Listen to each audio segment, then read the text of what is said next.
Yes. There are no bad M1s, that's for sure. The first one's great. Second one's great. Third one's great. Fourth one's great. Fifth one's great. Sixth one is great. The sixth one's probably the best one so far. You know. Oh yeah, the volume's really low because I lowered it manually, just so you know. So I will fix that, don't worry. First of all, peep this. Get ready for these dings, baby. Here it comes.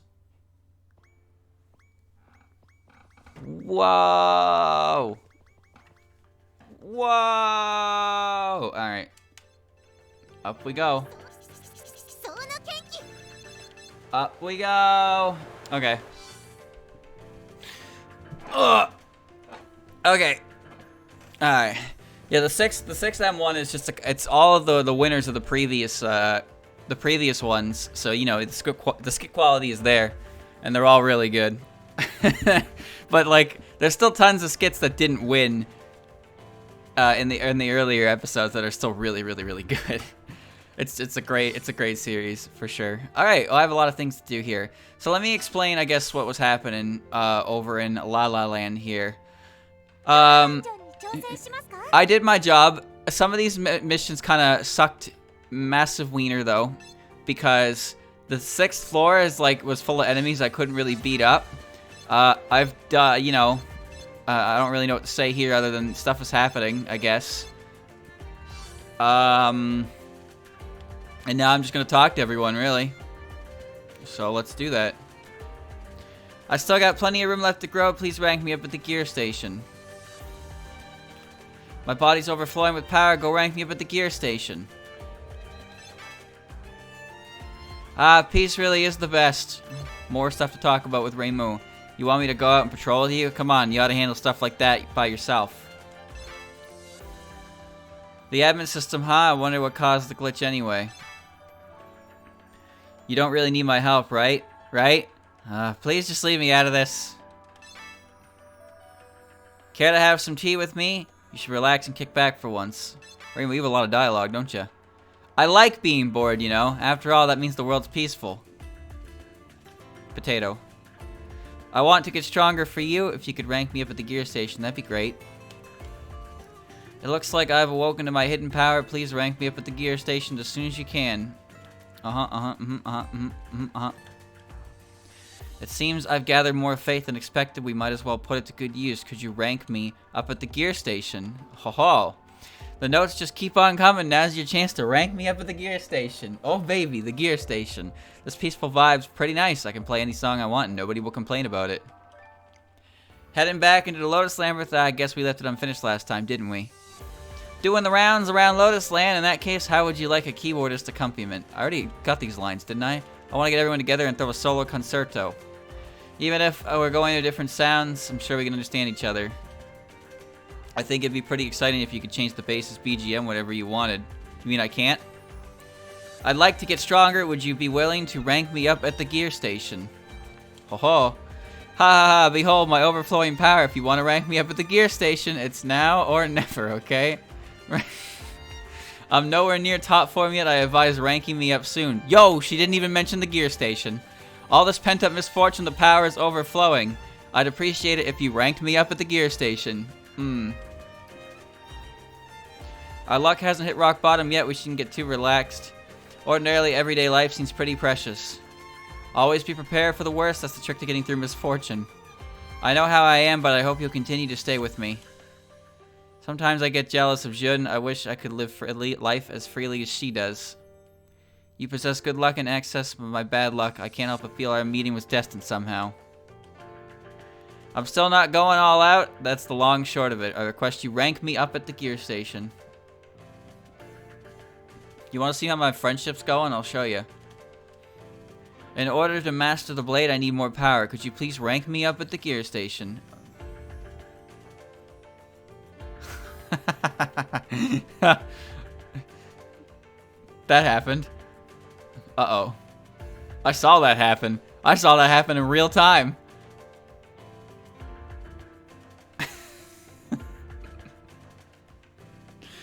Is it okay? Is it back? Oh, shit. No, I saw that. I saw that happen. Yeah.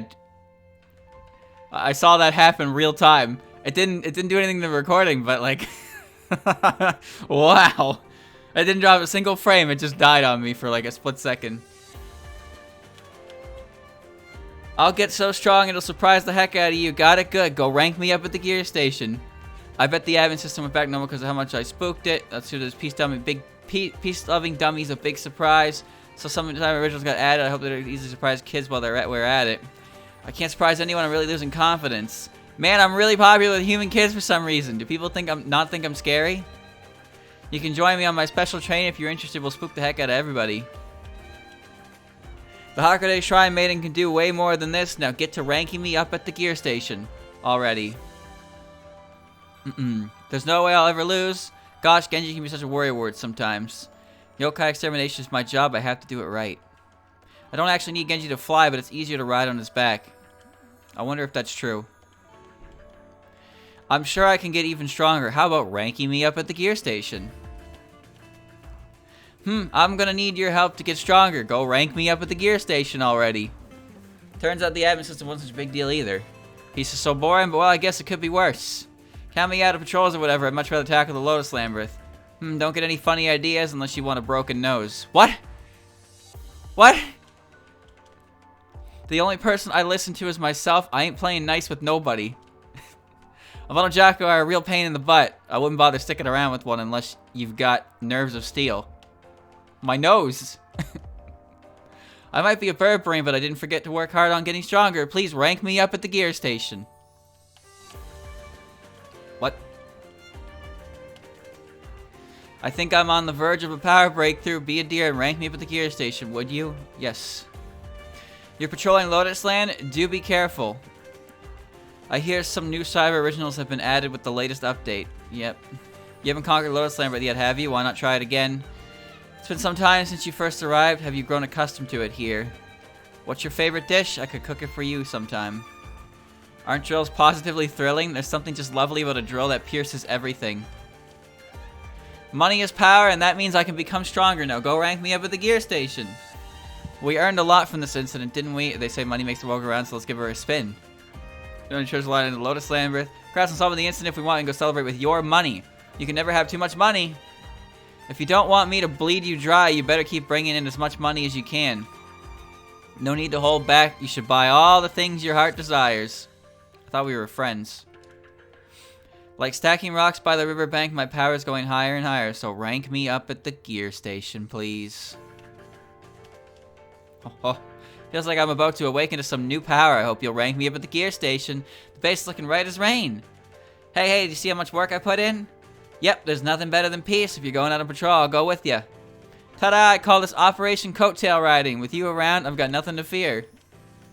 They say that bigger is better, but I don't feel that way. There's got to be some things you can't do unless you're small. Ishumbushi beat an Oni, right? That means that I should be able to beat an Oni too. I need more power to better demonstrate my devotion. Would you mind ranking me up at the gear station? I can't tell if she has dialogue or not. I assume not. I can't see it though. Is that everyone? I think that's everyone. I've accumulated even more faith. Go forth and rank people at the gear station. I did it! Yeah, I did it! Whoa, I did it! Okay, alright, alright. Alright. The flow chart. Wait, what? Ah. I got some achievements, by the way. Yeah. I also got this.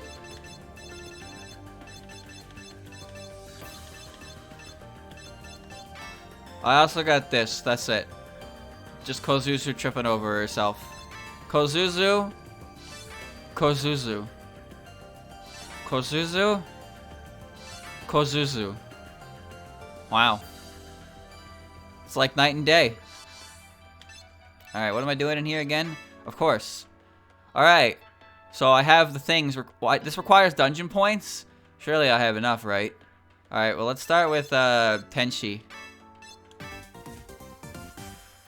Well, I have, how much dungeon points do I have? You know, 250,000. It's not much. It's not much when you think about it. Alright. Look at all that revolutionary material I have. Rank up. Max damage 100. Max damage... Why is it so low? My business card. Rank up. Okay. Deep Sea Mud. Tome of Bludgeoning. Travel Kit. I found one Maid Echo and all that I was doing.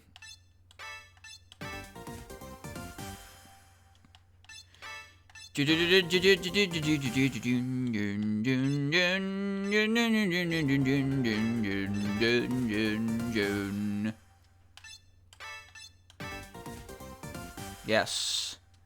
Yes. Yes! I found one Mewtwo user Echo as well. I don't even know who it came from. Because there was none of her around. Evil Grudge. 10 points. Oh, I see. Yeehaw! Well, let's do this first. I don't have many straps, apparently. Liquid Culture. I hope I have enough for all this. I mean, I probably don't. I don't even have... Yeah, I don't have Honeywood Vestige. God damn it. I didn't go through the Wily Beast and Weakest Creature dungeon enough, clearly. What a pain in the ass that is. I don't even have room in my team slots for all of them anyway, so it doesn't matter. Wow, alright. Just have everything there. How much money do I have? Nothing. You can't find money in those dungeons. I can't upgrade Reimu Blue, by the way. I don't know where to find Blue Shrine Maiden Vestiges. Also, I didn't find a Shrine Maiden Echo. Oh, what the... Reimu? Look at all the shit I did find. What a pain in the ass. Alright. Suwako. Only one Kaneko thing. Alright. I don't know where I got 3 of these, because I was barely able to find one. Oh, maybe I should have thought about finding more. But I don't know where they were. Whatever. Half Phantom Vestige. Ah. You're not a Wily Beast and Weakest Creature. Okay. Okay. Okay. I don't even know who dropped the Deciphering Eye Vestige.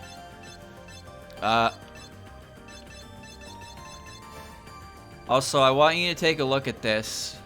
So, the friendship has gone to 5, and then when it hit 5 hearts, it told me I needed like 8,000. 8,000!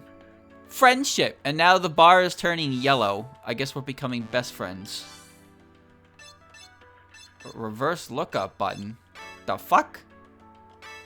Oh. Oh. Ain't that some nice shit? I don't want an Echo. I need this. Hon Sakaki, Blue Stick, Blue Transformation Stick. Fragment Collection, Dream, Hyperdimensional Well, Solo. Yeah. Ice blocks. I had no idea. Huh. Small bells. Oh. Small bells. Fragment Collection Yen? Oh. Yeah, right. Who drops them? I have a small bells. Wait. Exorcism Rod. I only have one of those.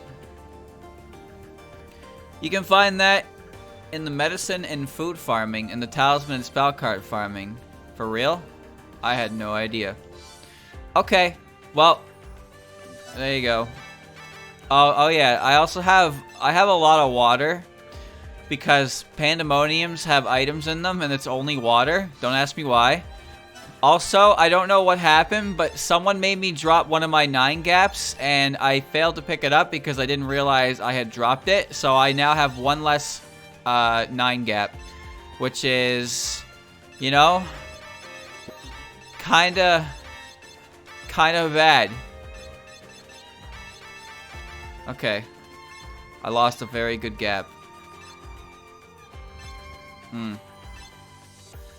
I don't even know what this shit is. Whatever. Whatever. Okay. I got no money.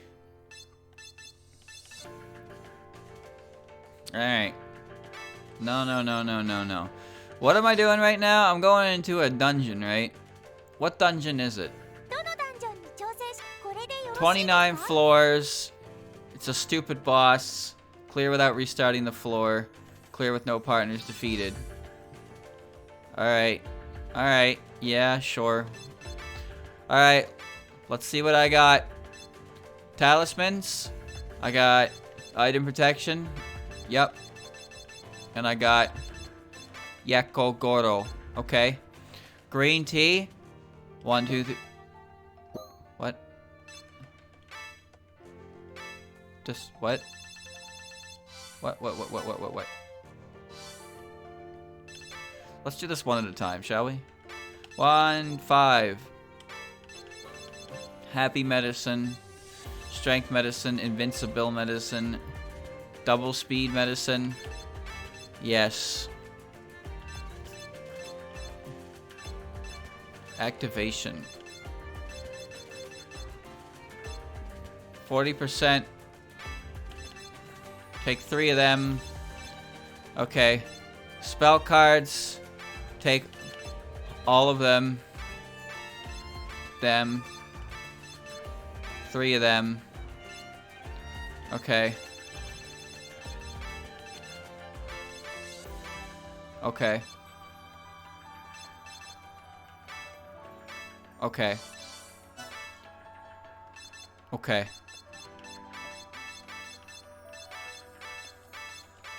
Okay. Gap 1, medicine. Gap 2. Spell cards.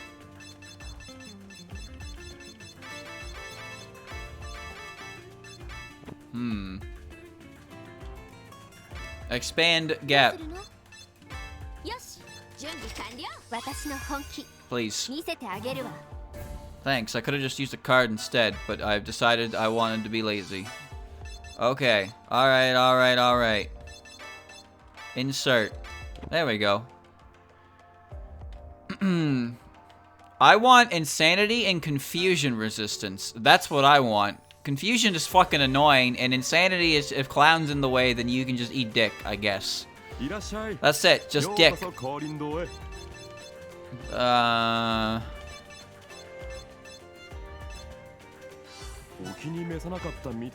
What spell cards do I have? Shadowbind, Keystone Pre... I don't have those. I want 3 of those. 2,400. Huh.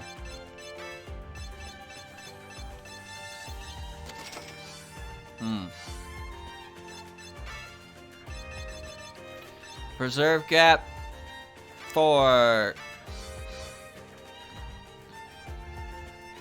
Alright. Give me some of them. No. Give me these. Yes. You don't sell anything. You sell some things in here now.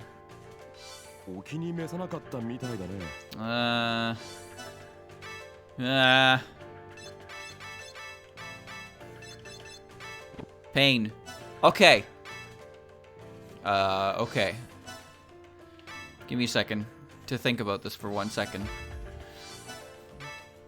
Equipment seems fine for the most part. I guess. Do I have something that blocks confusion or insanity? Money. Bound. Melancholy. Neurotoxin. Drunk. Feeling bad. Weaken. Slowed. Venom. Dwarf. I found insane resistance. Okay. Shadowbind. Hallucinate. Enfeeble. I don't have anything else. Spiritual health. Okay.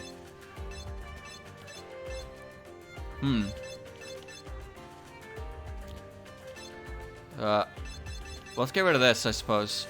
I'm putting the insane barrier on because insanity is, you know, that'd be silly. If only I had seals, which I could use. Okay. Alright. I'm ready.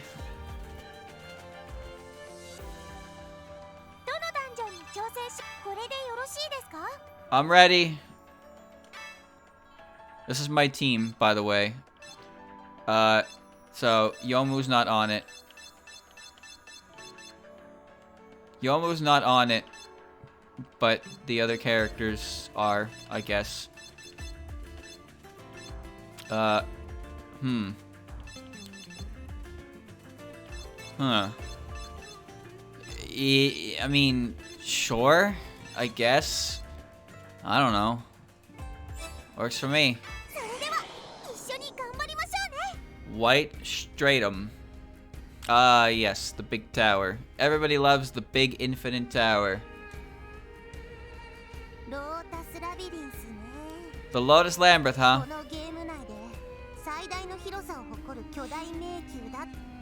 Cause said it was the biggest dungeon in the game.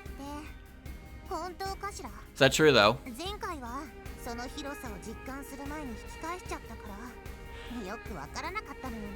It's hard for me to say. I left too early to get much of a taste last time I visited.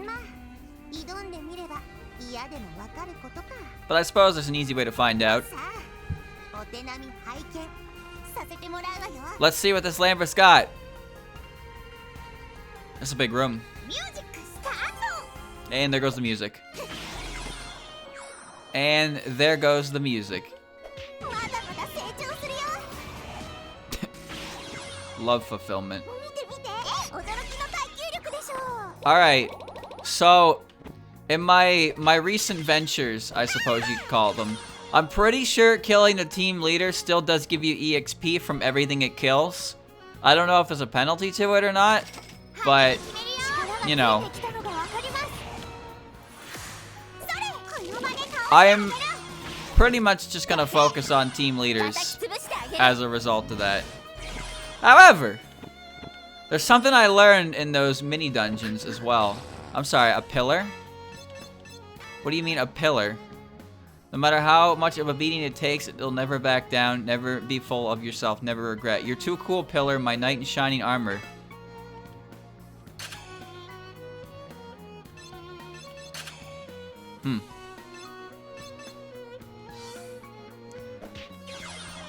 Come here. Oh, good noise. Good noise.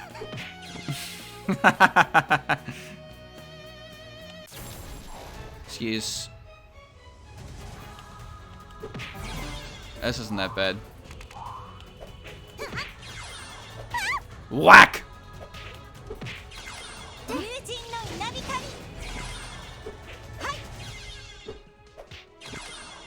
Alright, fight's over.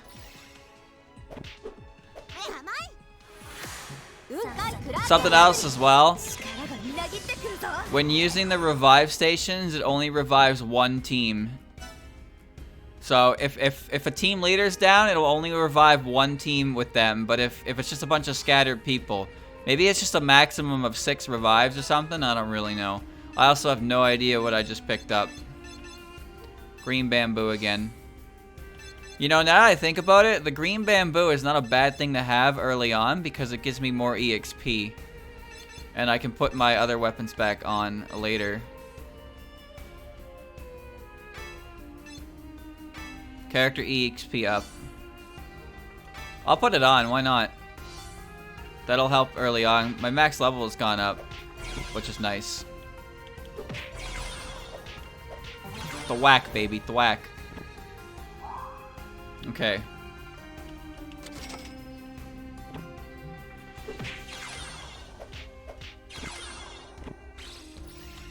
I don't remember what I was looking for confusion resistance. Was that safe travels or was that family values? Something like that. Whatever. I was saying something. Right. So I realized there's some... Saki does a fuck ton of damage, by the way. There are some characters who you really don't want to see be a team leader. One of them is Moko. Moko is really fucking annoying as a team leader because she can just revive. She just revives, and then you gotta kill her all over again. Look at how much damage she does, dude! Like, each tick of that did it like a 98 minimum. Like, what?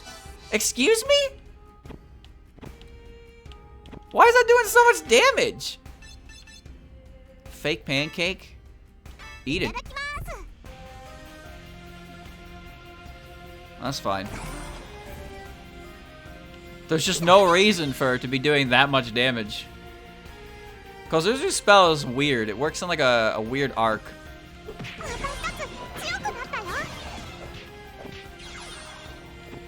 I still haven't figured out what friendship does, by the way. As I said, the bar is like full for Iko and Shion, and now they're going on a yellow bar. I don't know how deep our friendship must get here. But when I think about how many characters are in the game and how they have different rates of going up, it's kind of like it becomes a daunting thought. What did I just pick up? Man, I want higher tier stuff for defensive equipment. Yes. The only reason I got triple stars for those extra dungeons was because of good luck. That's all. They get new lines at least. Okay, that's great and all, but surely there's something more you get from that, right? Wait, that's me.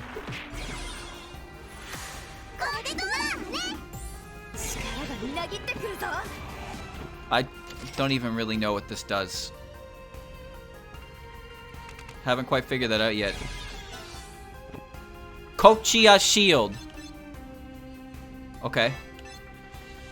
Item specific to Sanai's sleeping pattern. Her pillow has changed to the Kochiya Shield. My pillow is a shield that protects my sleep.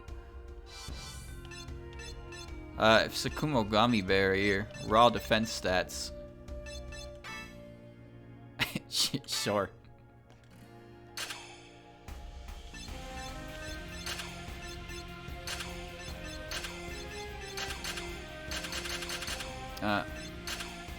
Just a pillow. Alright. Oh. It's not as good a noise. It's longer.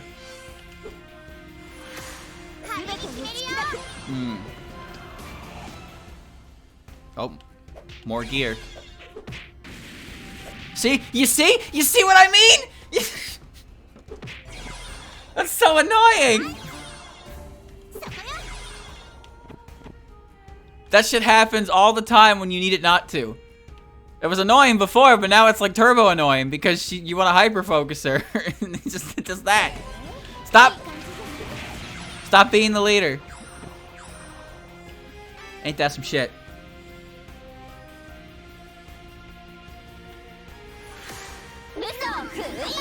Hiya! Everybody's dead and I'm huge. Yeah.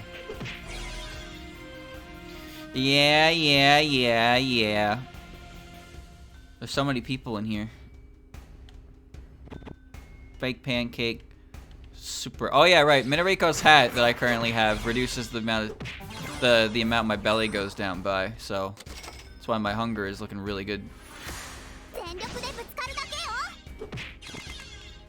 Their cut-ins can happen for any of their moves. And now they have new moves, which I didn't actually look at. I just upgraded them. Doesn't matter. They'll use them when they can use them. I don't really have any control over that. Alright. Don't play that game with Iku. And as you know, I like to explore the entirety of floors. It certainly feels worse when you do that and then you lose to the boss because you didn't bring the item Man, I forget where I read it. I think it was a comment I got about Genso Wander. About how they stopped playing because they spent like 5, oh, Magical Girl Broom, Mage Slayer. Necessary item from magically gifted, it's essentially flying, it's super easy to mount. That's cool. I forget what it was. It was like they spent hours in the Marissa dungeon. And then they got to the end against the boss, and the boss was just, you know what that fucking boss was.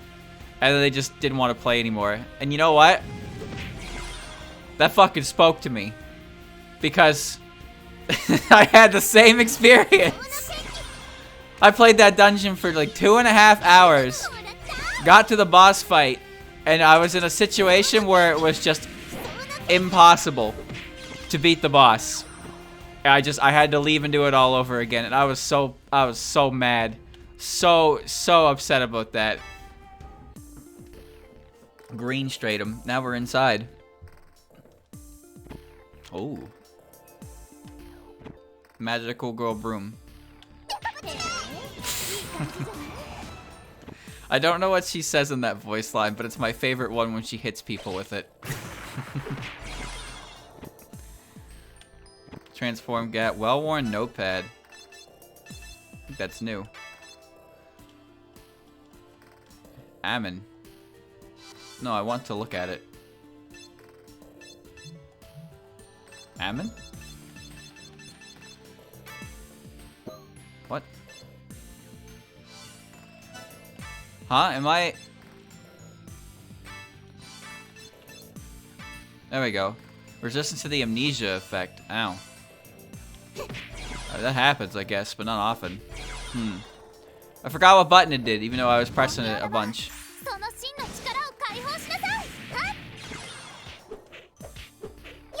What? Happens in Dark Souls a lot. When you make every button usable, sometimes I forget which button I'm supposed to press in certain situations. My fingers can move fast, but that doesn't necessarily mean they can move with high accuracy, you know? Like that's why they call people mashers. It's not because they can't hit buttons, it's because they hit buttons too fast. And then sometimes you forget which button you're actually supposed to hit in a given moment. Happens to the best of us. I have to hit a quarter circle forward low, and I know that, but in the moment my brain's like, do the input, and I can't remember what the input is in that moment in time. And then I do not do a quarter circle forward low. Or I guess light, not low. Light, medium, heavy. Not low, medium, high. I guess you could do Soul Caliper. Go vertical and horizontal. Oh. It's good when games give you options like with your controller. Like, it's really good. But it happens a lot. Especially in an unfamiliar control scheme. If there's one thing I don't like about the Switch Pro controller is that the A and the B buttons are switched from the Xbox controller, and I always forget that. Always. And as you know, I cannot function. I cannot functionally play on a keyboard and mouse. It's like embarrassing. It's embarrassing to try and play with that. I might as well be a fucking newborn infant. What just happened? Yoki's Tome. Break damage limit. Increase the maximum damage you can deal. Handwritten tome left by Yomu's grandfather, Yoki Konpaku, contains technique to do limit breaking damage by opening one's inner eye. Hey, that's really cool. What was that other thing I had on? This one. Material drop rate up. Rate of increase for item drop rate. And these are just raw stats. I mean, I'm not hitting damage cap anyway, so it doesn't really matter. My damage cap is like 100. I'm not hitting it. 2QWE? Okay, I've never done that. I've never gone one row up, but I've definitely hit caps lock, QAS, and got really confused. Like, I can't touch type. I can't touch type. I mean, I can, but I can't at the same time. If I put my hands where I think they need to be, and if they're not actually where they're supposed to be, then I have to look at the keyboard, and then it just goes to shit. It just absolutely goes to shit. That's why I play with controller support, because I need support.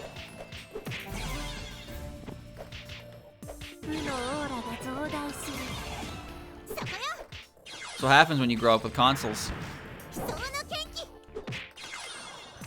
Alright, you little shit. Looks like I have to do some work now. A little deranged. I don't know what that did, but I'm okay. Alright. I need to not have a full inventory because of Parsi. Insert into... Sure. Might as well. Back up to full.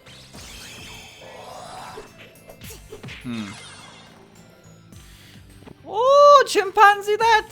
Full trap. Alright. I wonder if we'll get rank 3s. The game really threw rank 2s super early. I mean, I'm on floor 6. It's not too bad right now, but it will get worse. My level cap is 45. I'm at 22. I can unequip the green bamboo after I get to a certain like threshold of that. Nice. Okay, back we go.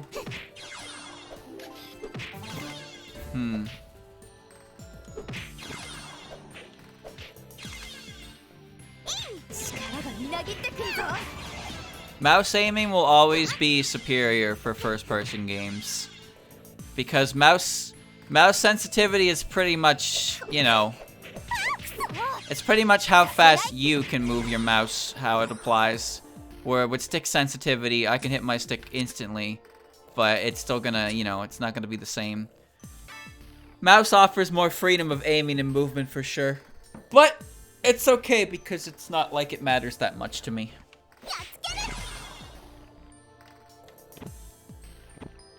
I am used to aiming on a controller. What is that? Oh, another Yuko hat. I'm used to aiming on controller. I played Resident Evil. It's third person, but basically same thing applies. Aiming the gun with a control stick is, you know, it is what it is. Sometimes you got it, sometimes you don't. Micro adjustments and whatnot. I play Touhou with the control stick as well, so, you know. It's just what I'm comfortable doing. I tried on keyboard. I can't do it. My fingers cannot rest on the shift, the Z, and the X key properly. I just can't do it. I don't know why. I've tried. I feel foolish. I feel foolish when I try because it doesn't work. And then I hit the wrong button. And then I'm like holding the Z key thinking it's shift, and then I'm like, I don't have time to like adjust because I'm supposed to be moving everything right away. Another fishtail.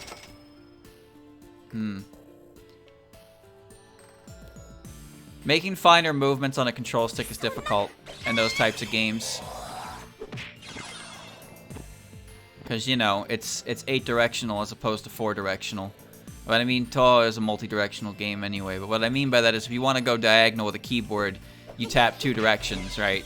With a stick, there's like, you know, there's more like wiggle room between your destination. It's also kind of hard to like lightly tap things on a stick because things like snap back. Huh? Didn't make a noise. In other words, I am very good at video game, but I am simply held back by my controller. Maybe I should use D-pad. I don't know. Pretty sure D-pad is better for it. Like D-pad, I'm pretty sure it's better for fighting games as well if you use controller there.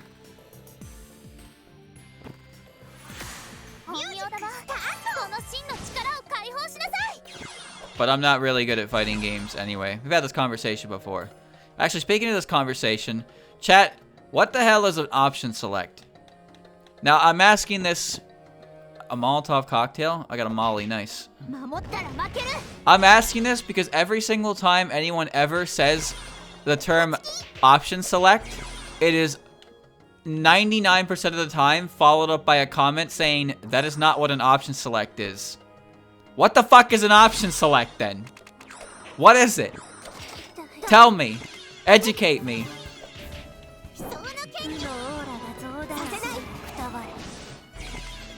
What is an option select? Sounds right. See? That's what I mean, right?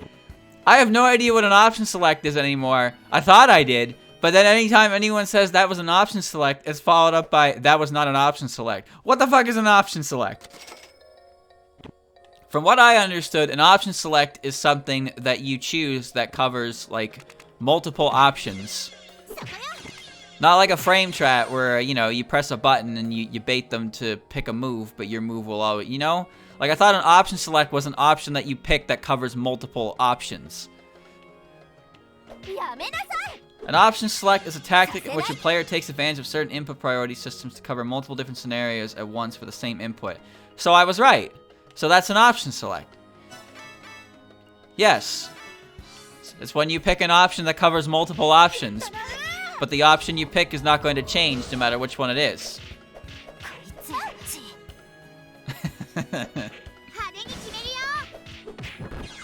Also saying something is not an option select is an option select. Oh god.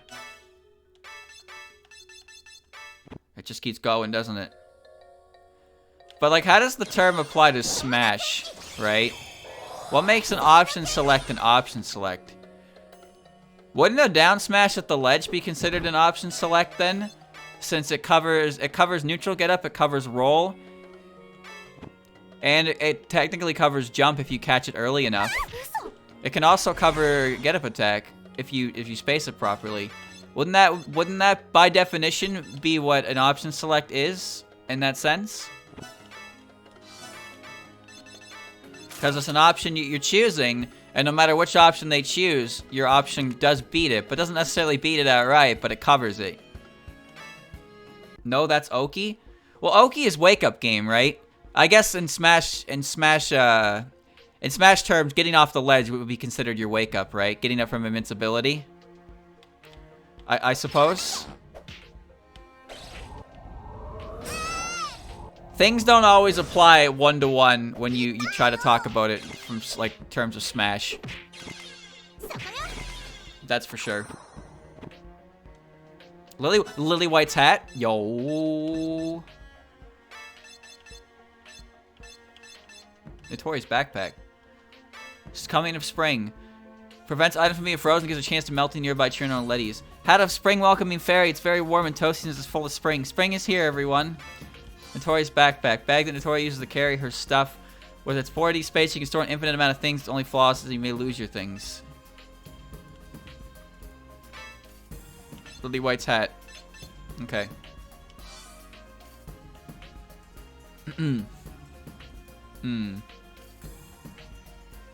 Winning is an option select. You know what's, speaking of that, Oki makes sense when I think about it because, so in Smash 4, there was a technique. We called it the Xbox Live. Alright? The technique was doing neutral get up on the ledge as Ryu. Neutral get up on the ledge into true input Shoryu. We call it the Xbox Live. Wake up, because True Shoryu had invincibility on startup, and it was really, really, really fucking strong. So if you missed the 2 frames of punish window on a neutral getup and you were close enough to Ryu, you got smacked by a fucking Shoryu. So we called it the Xbox Live because you just did neutral getup, invincible super. And you know, if it worked, it worked. But if it didn't work, well then you were eating a fat chunk. Sometimes you even did it twice.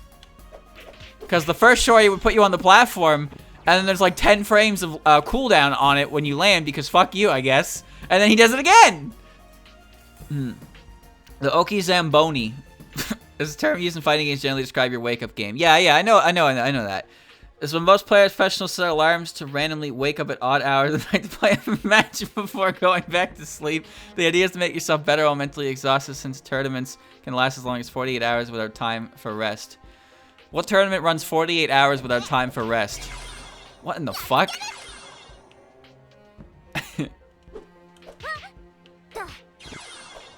Smash has the stupidest supers in the entirety of fighting games, man. Because they're all basically invincible on startup. No, not basically, they are. They're also massive range, so they're hard to dodge. Did you know Zelda's Final Smash can grab you from under Smashville? I bet you didn't. I bet you didn't. If Zelda puts her Final Smash in the middle of Smashville, and you go under the stage, it will suck you back into it.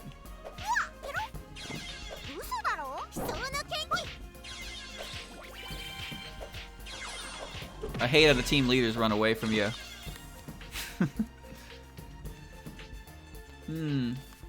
Yeah, Ultimate. Because Zelda's Final Smash was different. In Smash 4, it was Light Arrow. They got rid of Light Arrow for both Zelda and Sheik. And then they just kept Dark Pit's... They kept Dark Pit's staff. Because, you know, it's Dark Pit.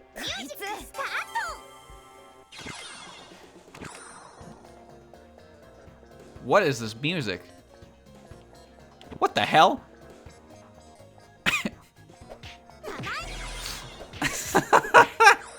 I love it. I don't remember hearing it ever in Genso Wander. Oh, now it's good. It had a bit of a stinky beat to it.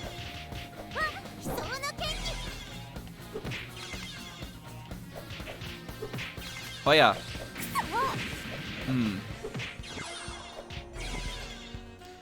Fighting games are pre-internet, so we develop jargon independently from one another.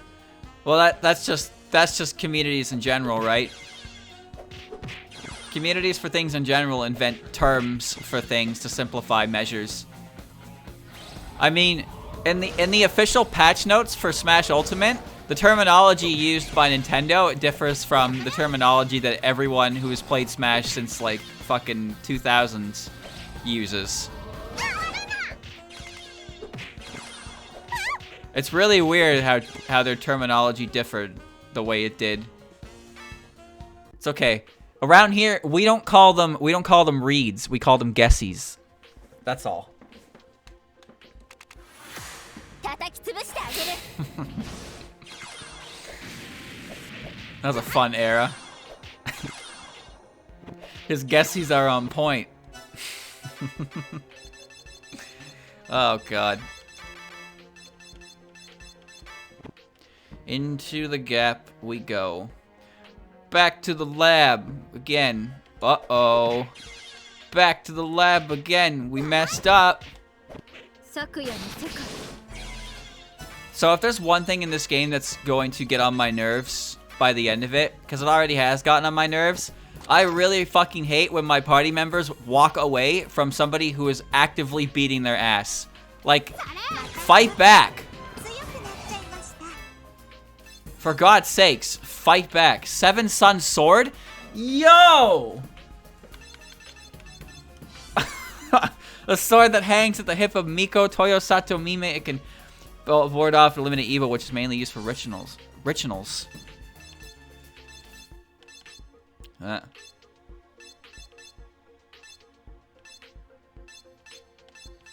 Dude, this... Huh.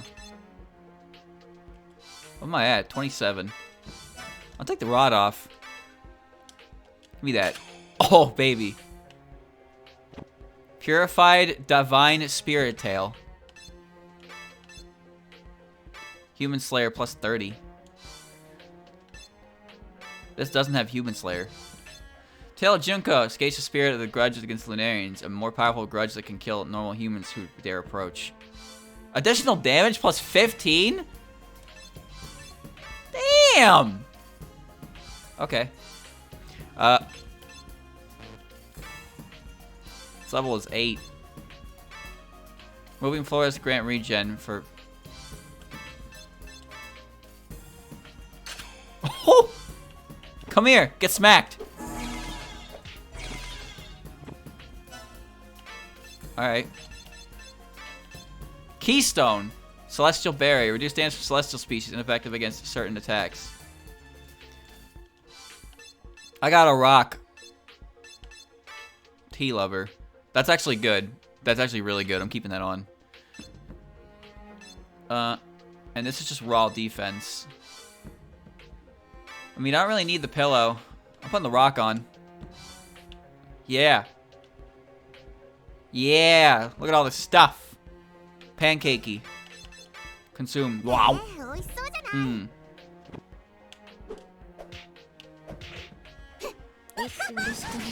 Destruction.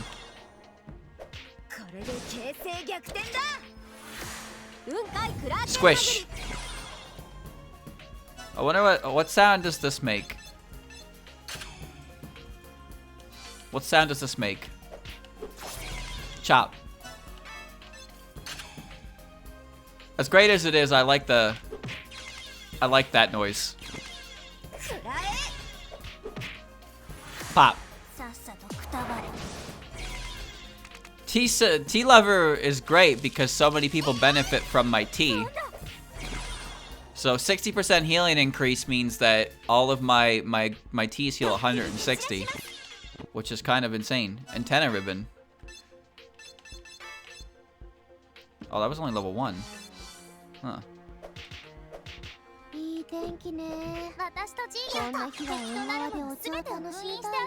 Just kick their ass. Beat them up. Destruction.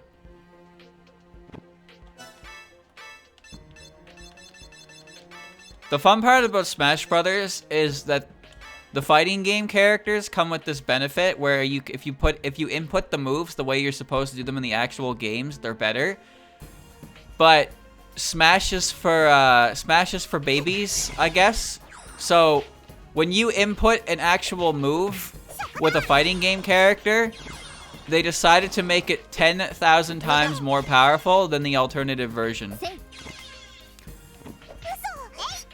Case in point, Ryu's fucking Shoryuken, dude. In Smash 4, Ryu's Shoryuken, he could combo it out of a frame 2 up tilt. It's invincible on startup, and it killed characters like Fox from 60 with rage. Do you have any idea how scary it is when the barefoot man walks towards you and gets a frame 2 confirm into a kill option that kills you at 50? That's a beam hula hoop. In a 2-stock meta. Yeah. Ibuki Gourd. Oh. Oni Slayer. Gourd often used by Suika. Ibuki. One full of sake can be heavy with enough centrifugal force. You can throw quite far, so it can be quite powerful. Well, I mean, there's not much in the way of Onis, so I'll leave that away. Teria can combo his fucking Stanky Leg into Buster Wolf. Kazuya Nishima. Alright, I'm gonna say it right now. I fucking love watching Kazuya. I think he's the funniest character ever because he actually just kills you.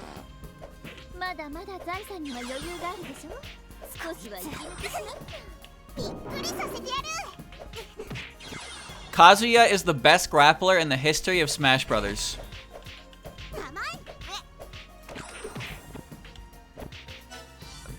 You cannot argue this. He is the best grappler in the entirety of Smash Brothers because he grabs you once and he can kill you off of it. Once. He gets one down throw into electric, and then nair into electric, into nair into electric, into electric into up smash, and you fucking die. And as long as it's like Luigi, dude. It's like Luigi. But the difference between him and Luigi is that Kazuya is way cooler than Luigi. Who do you think is the jankiest character in Smash? Fucking Luigi! I hate Luigi. I think Luigi is hilarious. I hate Luigi. He's funny as fuck. Oh my god, that character is so stupid.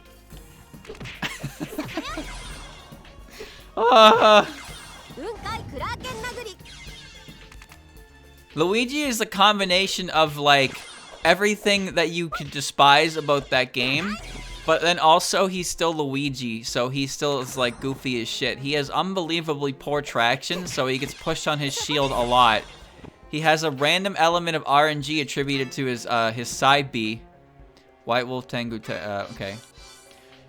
With the misfire mechanic, all of his moves look silly, but like they all work.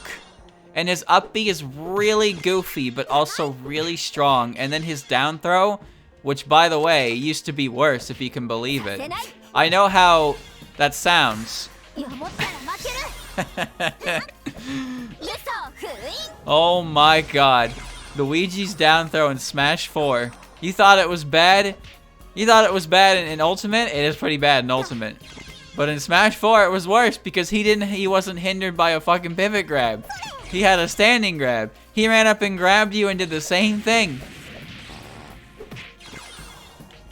The Luigi 0 to death. Ho ha he ho hoo.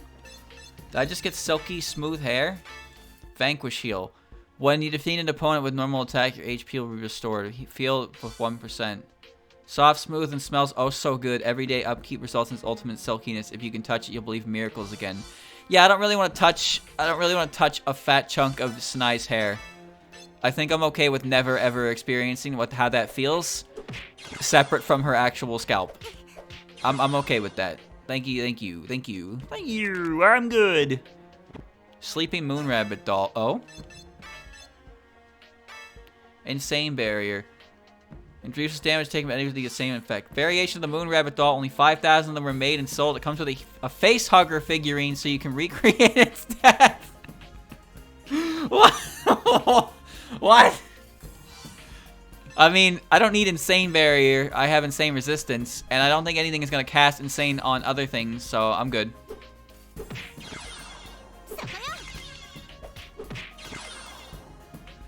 In Brawl, everyone's a grappler, yeah. DDD is a grappler. DDD is one of the best grapplers, yeah, because he could down throw infinite some characters. Sheik is the best grappler in Melee because Sheik has an infinite on a good chunk of the cast.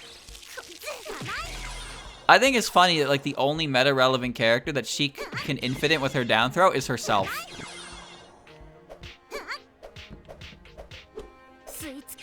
Ain't that some shit? That's the only character you'll see in like actual serious competitive top level play that Sheik can do that shit to. You mean you weren't part of that squad? A drifter. Oh, come on now.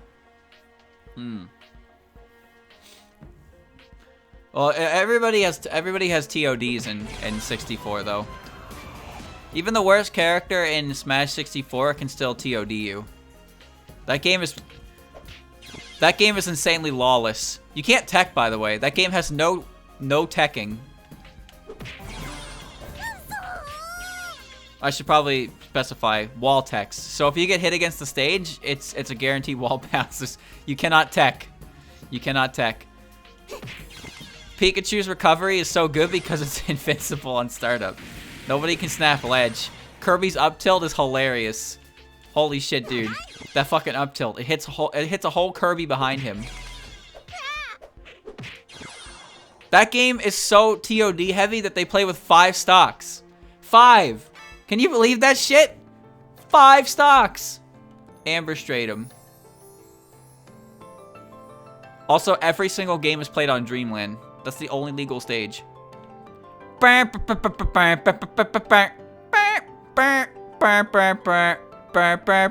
just that for the entirety of top 8.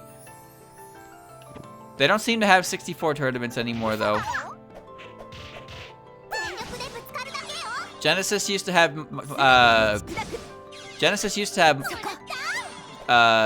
Smash 64. Now they have Rivals of Aether, which, you know, that game is neat. That game is neat. My only real opinion of that game is it's the game that Smash players will flock to when they're angry at how their recent performance in the actual Smash Brothers game.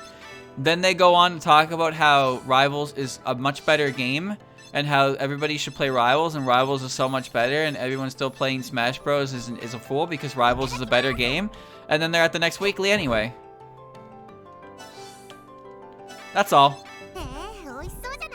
That's about how it works. You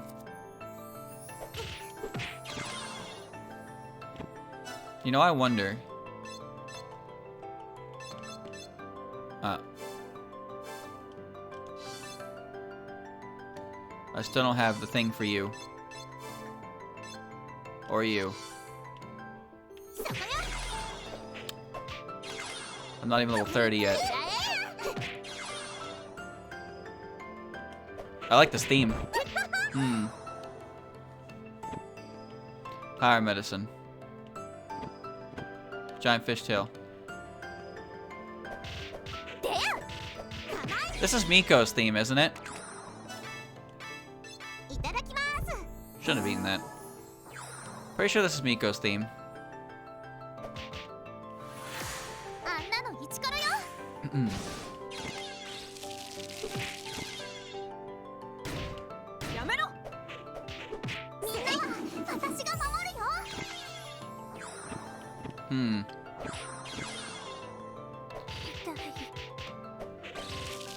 She's got some counter on her that almost kills Chen.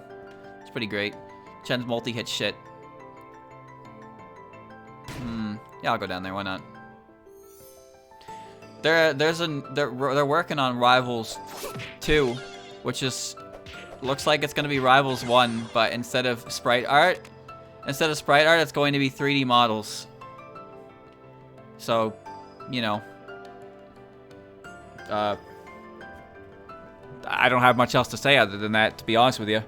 Rivals has a very extensive modding scene, yeah. Pretty sure some characters have made it to the official game at this point. But there's a lot of modding for that, for characters and stuff. Pretty sure there's a whole collection of Touhou characters that are like usable.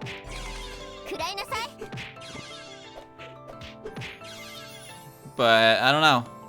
It's just not one of those things that ever gripped me. It's not one of those things that ever gripped me enough to really invest or put time into it. Maybe it's because it always rubbed me the wrong way. Like, the game didn't do anything itself. The game's fine. I played it before. I like playing as the bear. I thought the bear was cool. Why did my friend just fucking die? Huh.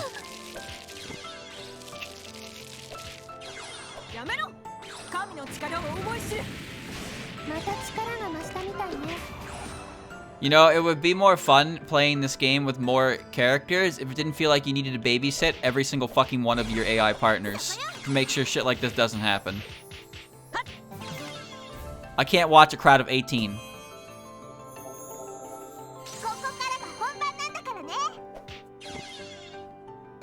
You can play as Germa and Mugen. You know, I've always wanted to play a Mugen pack, but I feel like there aren't really any that haven't been, like, done already. Ooh.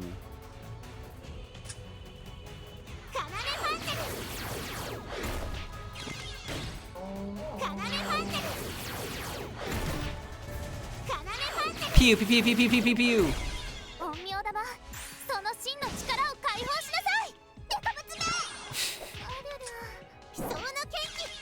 Job's done. Job's done. Eye protection.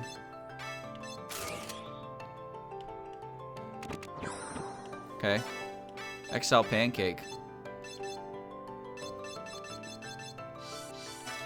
What do I currently have that I don't need?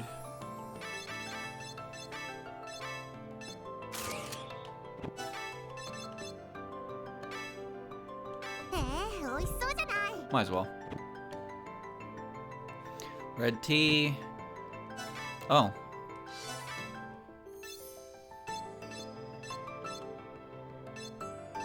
Where are my bells?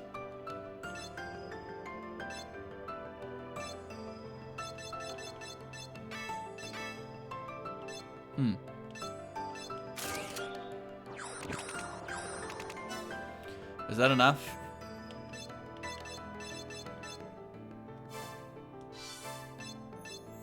I need 2 more. I'll get rid of the one I have, but I don't really want to do that. Budokai Tenkaichi 3? That has a modding scene? I played the shit out of that game. I love that game. I didn't know you can mod things. Dragon Plate, cool. Fusion Foot, okay.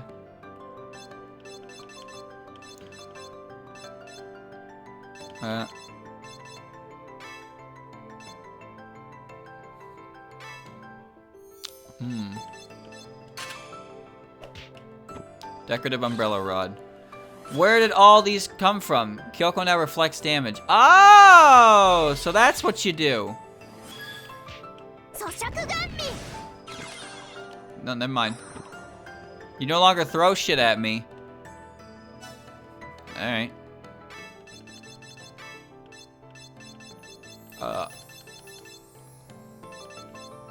There. Attack it! Jesus Christ!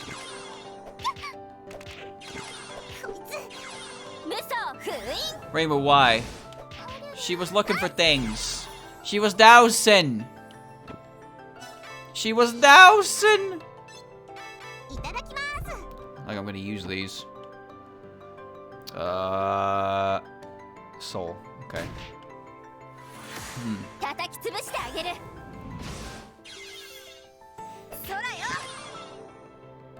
I had Budokai Tenkaichi 3 on the Wii. Fun game.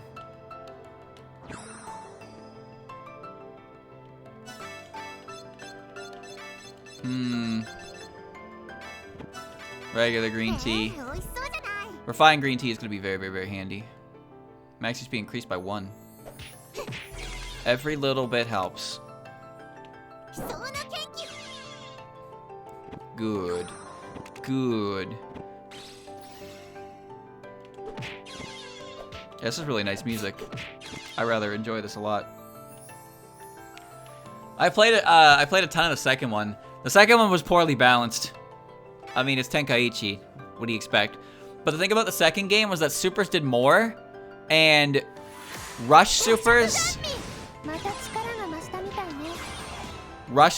did not consume your any of your bar unless it made contact. Whereas in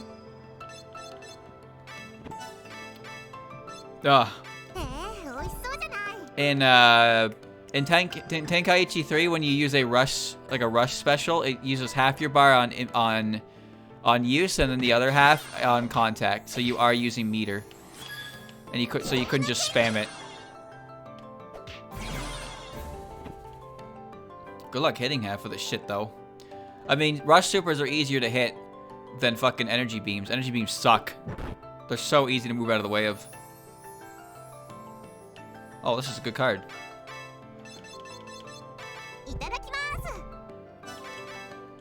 I'll take that.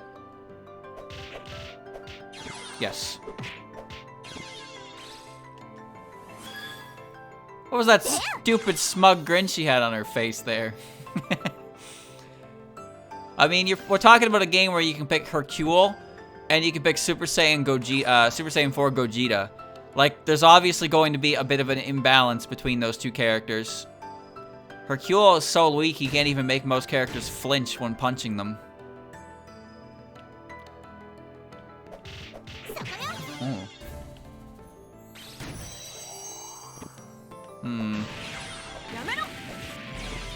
I don't need it. No. Oh, the penis music's back. I don't know what that is. I'm waiting for it to show up in the menu. Spheres of memory. Oh. Yokai barrier. Powerful stones brought to consider by a girl in the outside world. Their power led to this. I'm putting that on. Yokai barrier? That's great.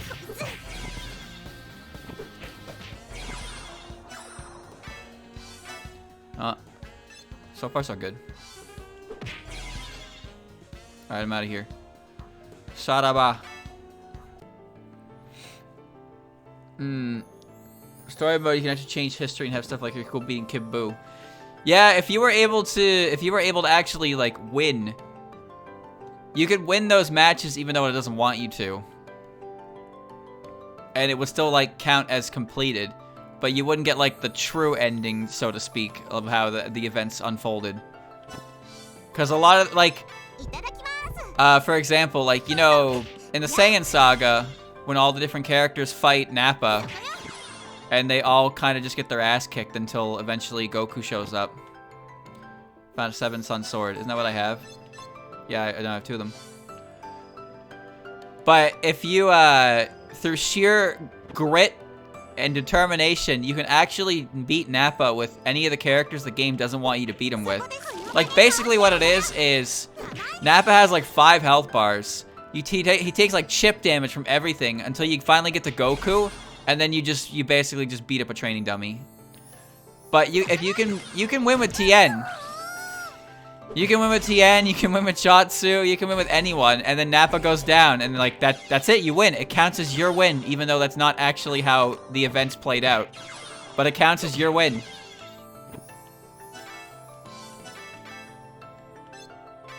No.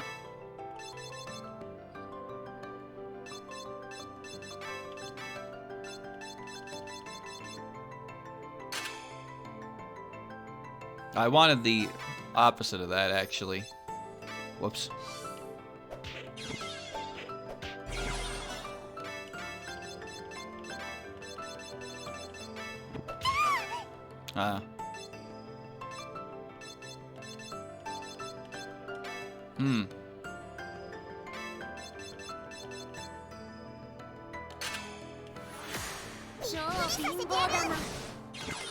I'm doing work over here. Give me a second.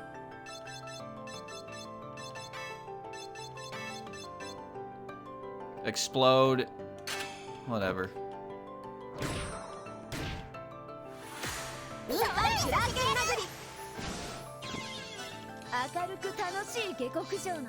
Huh? Where'd the antidote go? There it is. Drink the strange purple goo and be okay with it. Be on your way.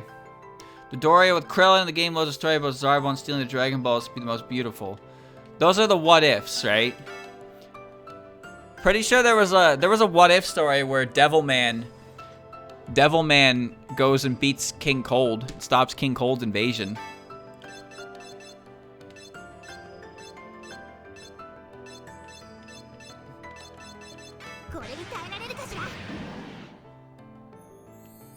Receive protection. I don't want it to have protection. I want you to uncurse it. Fucking Hinas. You can't dodge this. Man, my memory wants me to like GT, but when I think about GT, I have a hard time thinking about things I like about it. But if you told me to just go watch it again, I would tell you no. I would less than politely refuse. I don't wanna.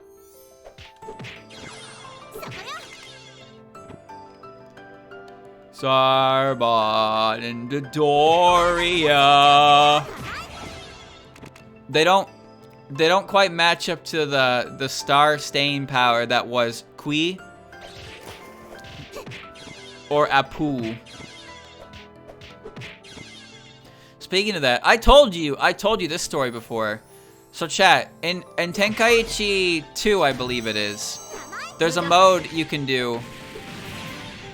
Why are we all... What? Critical. Normal attacks from crits. Okay, why am I affected by this? There's a mode you can do where it's kind of like the arcade towers from Mortal Kombat, and they're themed to different things. And one of them was unlikely pair-ups from DBZ. So on that tower, you have like Frieza and Goku, obviously. You have Teen Gohan and Perfect Cell. And then at the very end of the tower, the last fight of the tower, the most unlikely pair Apparently. Now, I don't know, mind you, I don't know if it's ranked by, like, unlikeliness or not, but Goku and Frieza is number 3. Teen Gohan and Cell is number 2. And number 1 is Vegeta and Kui. Like, what? I don't even know who Kui is.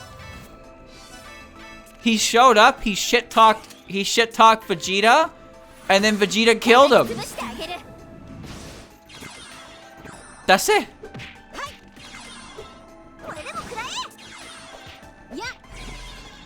Dragon Ball GT stands for Grand Tour. Welcome to the Grand Tour, Dragon Ball Z. I found Tenshi's hat. Holy shit. Hi, Uso. Wait, that's my real hat. That looks weird. That also looks weird. Ah, it looks weird. Fuck it, energy. Energy shield. Okay. I've been looking for my hat for ages. Just sleeping and then suddenly dead. It got weird in here.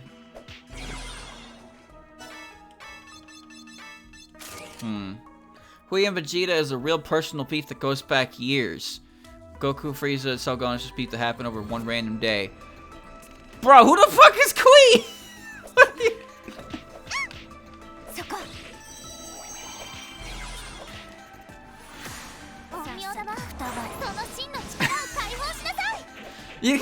You can't tell me just because they had beef for years that Kui is like a character.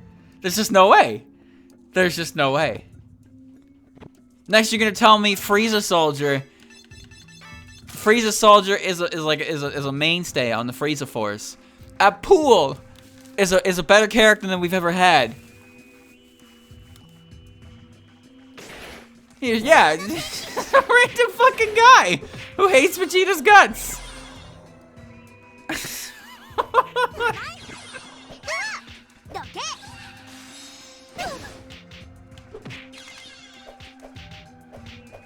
Bro, his ultimate super move is just going like Lord Frieza and looking behind you, and then when you turn around, he dirty shots you in the back.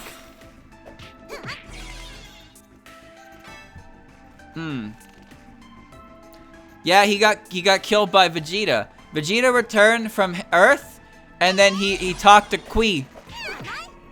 And then Kui was giving him shit, I guess. Nice.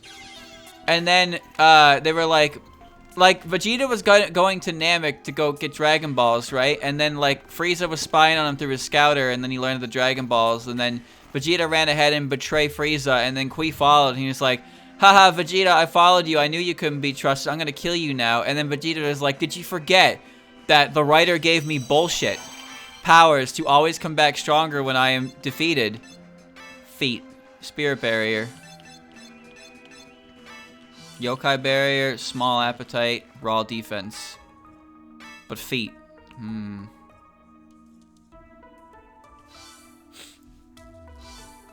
gonna go with the raw stats. You forgot Toriyama gave me the ability to come back stronger whenever I am near death. And Kui's like, wait, what? That's bullshit. And Vegeta goes, yeah, I know. And then Vegeta kills him. Vegeta fucking kills him. He's dead. No more Kui. Kui is gone. Random space alien Kui is now dead forever. Goodbye. There he goes. Vegeta effectively dies like 3 or 4 times on Namek. And each time he comes back stronger, he still can't defeat the guy. Vegeta dies, comes back, defeats the guy who basically killed him, and then the next guy shows up and he cannot kill them. It's kind of a shitty cycle he found himself in, huh? Ding ding ding ding ding ding ding ding ding ding. Like he kills Kui, and then he gets fucked up by Zarbon, and then he comes back, and then he fucks up Zarbon, And he gets fucked up by Raccoon. And then he heals again, and then he comes back, and I think he did good against Ginyu? Maybe? I don't even remember. Man, that whole Ginyu Force bit was just unfortunate. Double speed to target and all allies in the room. Isn't that just swift medicine? That's pretty good.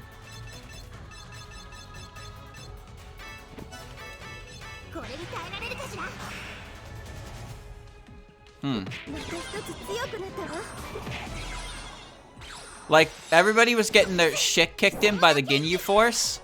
Raccoon in particular. Like, Raccoon was just destroying everything. And then finally, Goku shows up. And he just punches Raccoon in the nads. And then Raccoon just fucking, like, goes down in one hit. It's like, what? What was the point of all that? Transform gap? Goku's died at least 3 times. Why do you ask?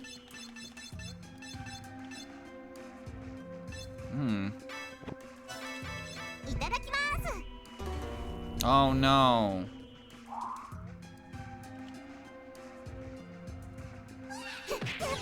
And we're back. The amount of damage that does is too much. Too much! And it's mine. That's the craziest part. Anyway, I'm gonna stick things in this transform gap now and see what happens. Move, damn you.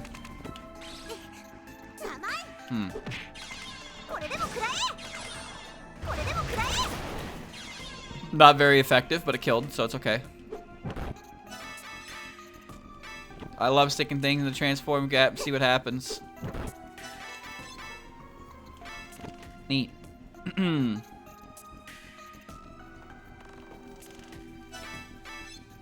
Goldo has the ability to stop time if he holds his breath, and somehow he was the weakest member of the Ginyu Force. Like, what? Bro, all you had to do was hold your breath for 15 seconds and you can just shank a bitch. Like, you're kidding me, right? How are you the weakest member of the Ginyu Force? You can stop time. What? I don't care if he's tiny. If you stop time next to somebody, you can no longer move. Even if he has to hold his breath to do it.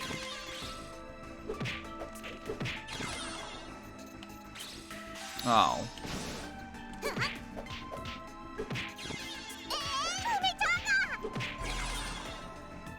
His idea of attacking was throwing large objects. And then Birder is really fast, but not very strong. And then I guess Juice is Australian. I don't really know. I don't really know what his gimmick was. I don't know. Him and it was mostly just the Raccoon show. Raccoon and Ginyu were the ones that like actually mattered.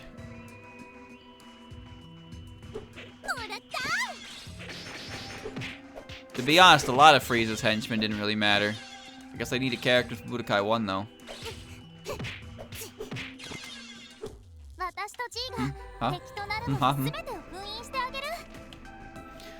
Dodoria and Zarbon were Budokai 1. I have no idea like who they were though. Because even though they were playable characters, they didn't actually show up in the story like at all. And I was like, who are these characters? That game also had the highest form of transformation, Super Saiyan 2 for Teen Gohan. But pretty sure regular Goku Super Saiyan was better.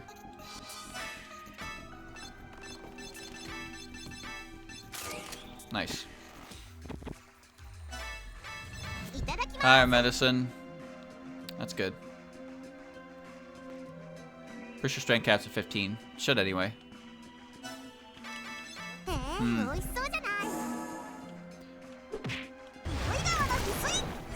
I liked the one-off, the what-if stories. You could play a what-if story where instead of second form Cell absorbing Android 18, he absorbs Krillin, and then you have to fight Tien and Yamcha as an Orange Cell Jr. And then at the end, it's just Cell waking up in the middle of his arena. He's like, I guess 10 days is just too long to wait for a tournament. He had a bad dream where he accidentally absorbed Krillin and became super weak. So weak that he got killed by Tien and Yamcha. Seal Sucker. I mean, I haven't actually run into anything with a seal, like, at all. But I'll take it, why not?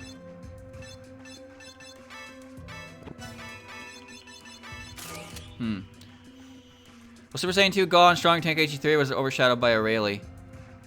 Oh, really? Dumbass character.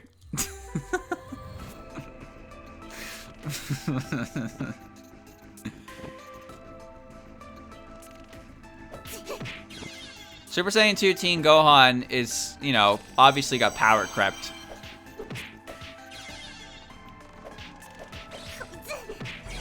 But it was still pretty busted for its time.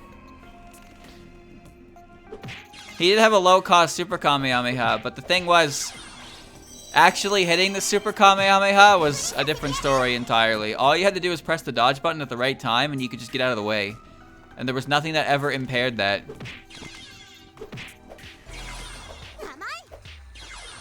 One thing that was cool was, rush combos could not be avoided on the, like, you couldn't avoid the startup of rush combos when you were at max charge. Oh. Oh. There you go. You couldn't avoid them because the way they did a special cut in to avoid the window, but they still kind of sucked, so you didn't really use them. Orifice drill. Oh. Celestial Slayer. A tightly wrapped scarlet shawl that resembles a drill will drill anything standing in its way. It truly is a supreme drill. Okay. Thank you, Haroon, for the resub.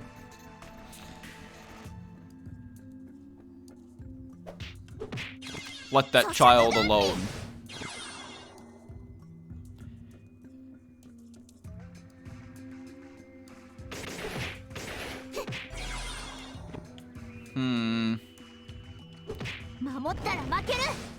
Wow, that reached. Okay. Running around the map. I don't know what was going on with that. I remember that episode. That episode was really weird. I mean, it was more than one episode. It's when General Blue got involved. And they went to the weird fucking town with Aurelie, and Aurelie like kicked his ass. It was very strange. It was very strange. Dragon Ball was very strange. I wouldn't say it was bad.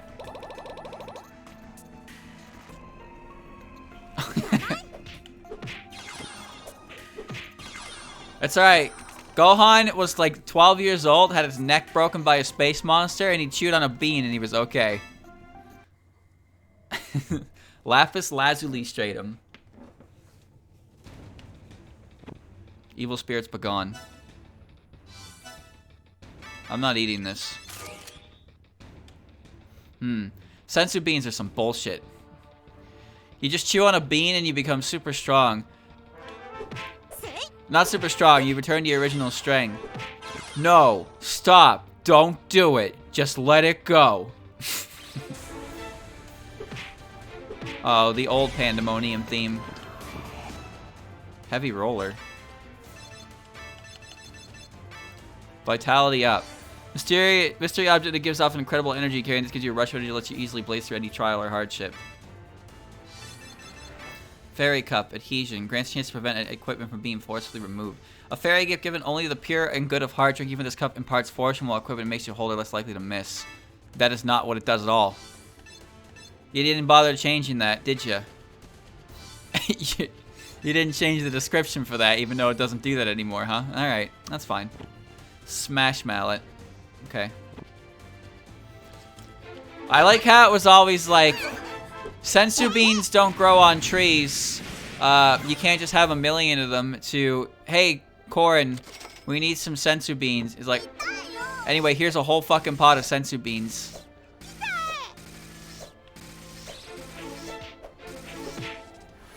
Pop.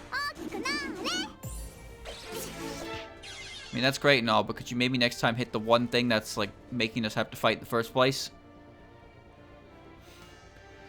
No.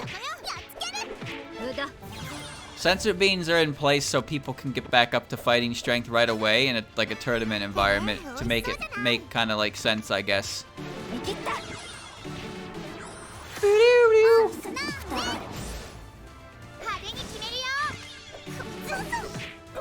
Like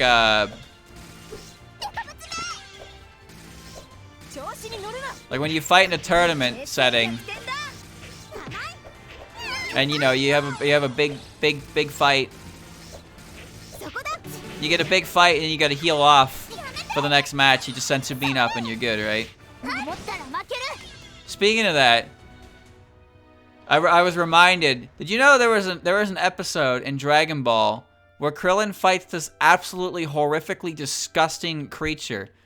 I forget his name, but his whole entire gimmick is that he's just fucking rancid. Like, even just talking about him is making me want to gag.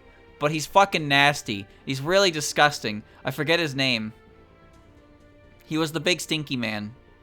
But Krillin has to fight him, and Krillin, like, can't get close to him because he smells like absolute shit. Right? And he attacks all kinds of gross shit. And then, here's how the fight concludes. They're like, Krillin, you can beat him. Just don't smell him. And it's like, how do I not, like, smell him? And they're like, Krillin, you don't have a nose. Krillin, you don't have a nose. You can't smell him. And Krillin's like, oh fuck, you're right. I don't have a nose. And then he does it. Then he defeats the big stinky man because he can no longer smell him because he realizes that he was not drawn with a nose.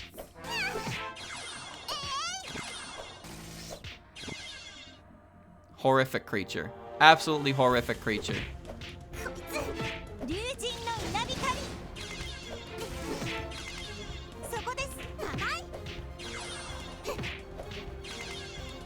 Did you know Tien has a...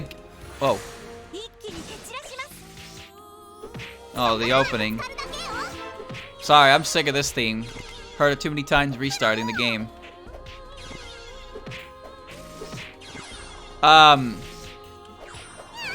Little known fact about Tien. He has an ability to clone himself and make 4 copies. Did you know that? I'm sure you knew that. I'm pretty sure he does that in Super. Even lesser known fact.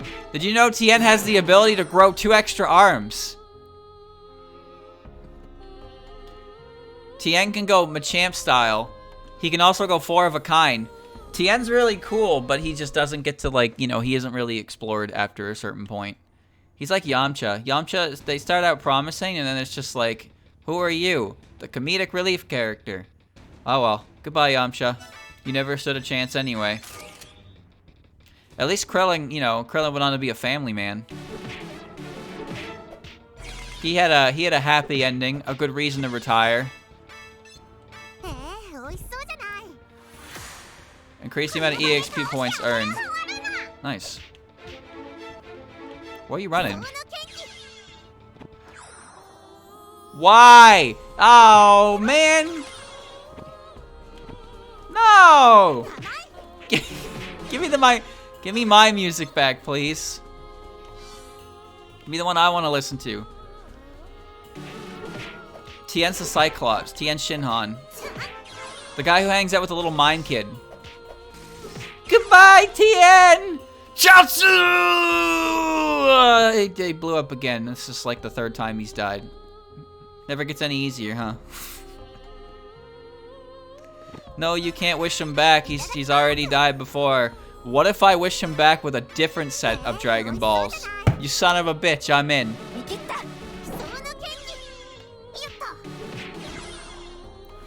Pop. I'll take it.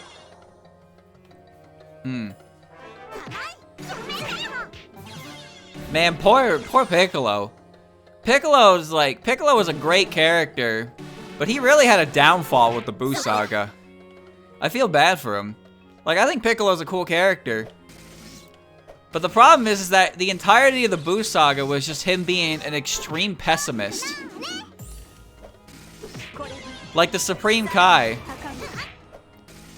Like, every single time, they were just like, no, we can't win. Oh, no. Fuck, we can't win. No, you can't win. That's Majin Buu. Oh, no. Fuck. Oh, Buu. Shit. Oh, fuck.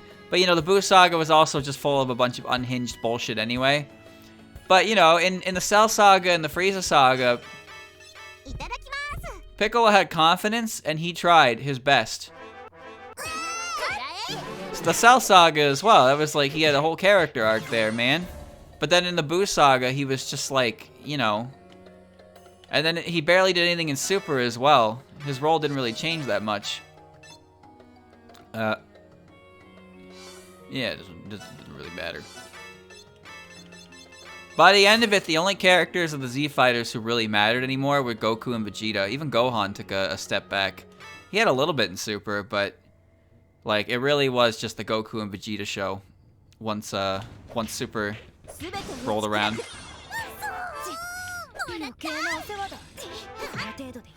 I guess it was harder to actually take the other characters beyond because they're, aside from the fact that Saiyans are bullshit, like the only other Saiyan, the half Saiyans, were, well, two of them are children, and one of them is a family man who is more interested in, you know, living a human life than anything.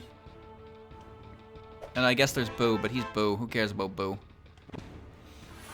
Ba-ba-ba-boom.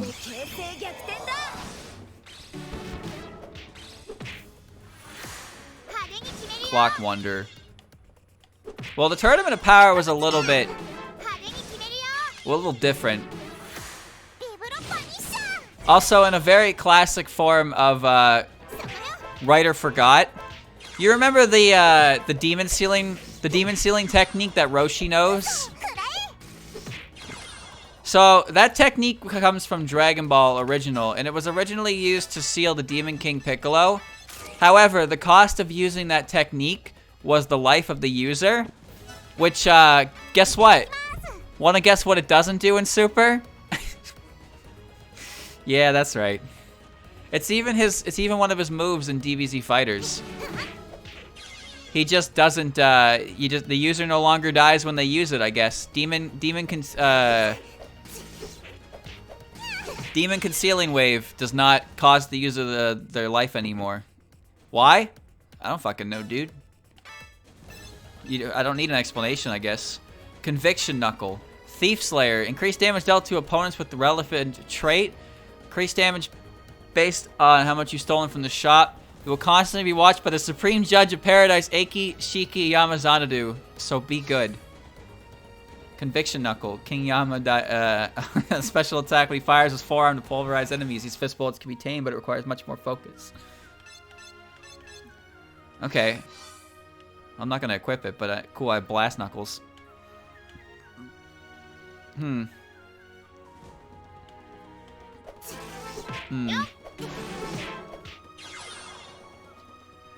I thought it was cool that, you know, Roshi even showed up. And I liked that Roshi was, like, fully aware of his situation. Where he was kind of like...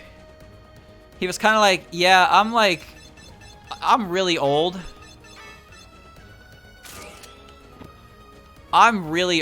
So, like, I can't really fight like the big boys. But I still have some tricks up my sleeve. And, you know, he definitely cheesed a few people with that. But obviously, the Tournament of Power was kind of bullshit anyway. All things considered. I mean, Jiren might be one of the worst characters in the entirety of Dragon Ball. I firmly believe that.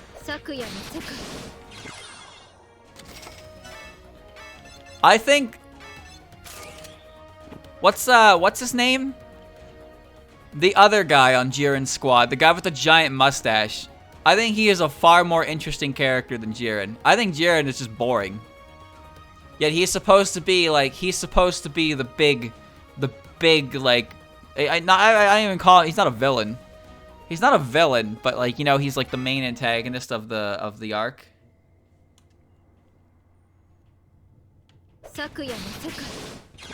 All he did was turn around and cross his arms, and then people exploded. It's like, wow, Jiren, very cool. It's like, wow, this guy's really tough. What's his backstory? Oh, bad things happened in his village, and then he, you know, he like got together with survivors and was like, we're not gonna let bad things happen again. And then the same asshole, who, by the way, I don't even know who that asshole is, came back and was like, oh, it's you again. I'm gonna destroy your village again. Hee hee ha ha.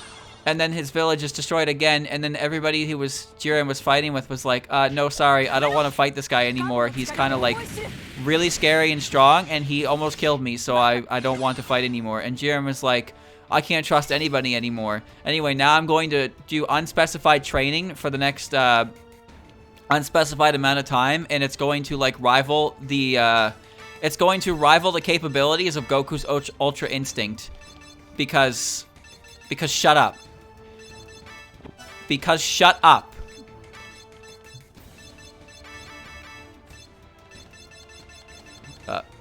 There we go. It's the plot equivalent of a stat check. Yeah, that's the thing, right? There's nothing wrong with that existing. We're playing this. This is what we're playing.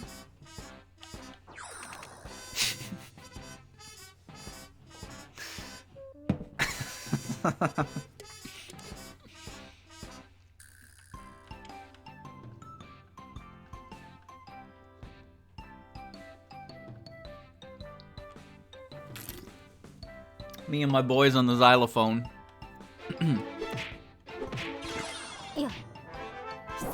Why did I do that? Bum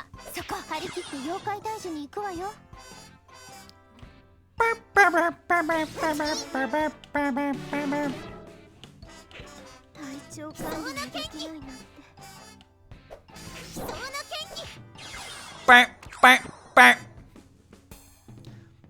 bum bum bum bum bum. It's still going.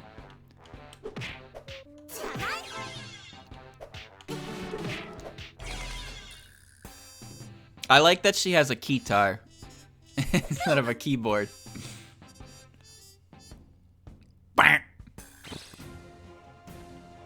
Fictional Stride Maiden versus Fiction Reimu.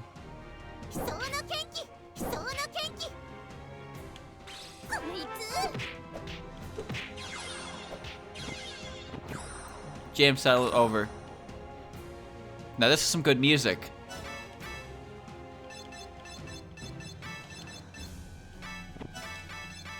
The rainbow fight.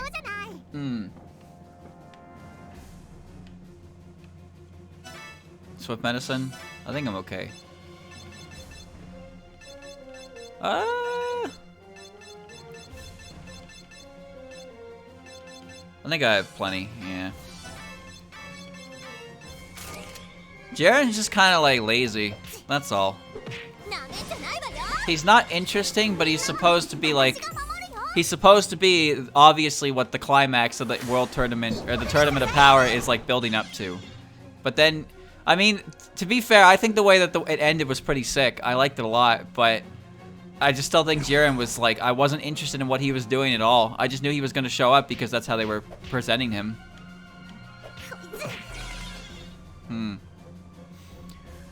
OG Broly. Well, the thing about OG Broly is that, yes, Goku's crying did have an impact on him, but he was also just like... Broly in general was also just generally like, had very violent tendencies from a young age, and it was kind of amplified by his annoyance towards old Goku. It's not like the crying of Goku was the main reason that like he snapped. But Broly definitely had some innate violence tendencies to him that made him dangerous. That's why King Vegeta wanted him executed. I mean, also because, you know, he had a dick measuring contest, and Broly was stronger than Vegeta, and he didn't like that.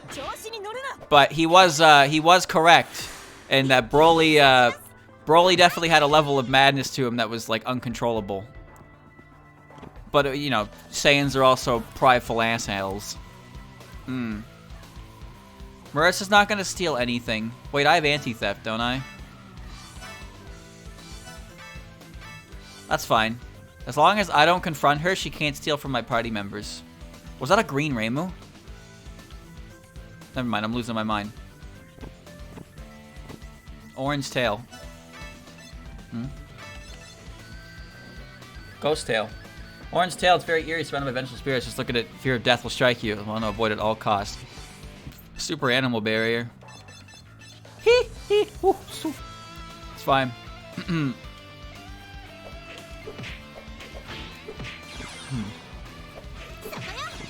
When's that new Dragon Ball movie come out? This month? This month? Next month? That's some movies coming out in May, I know that.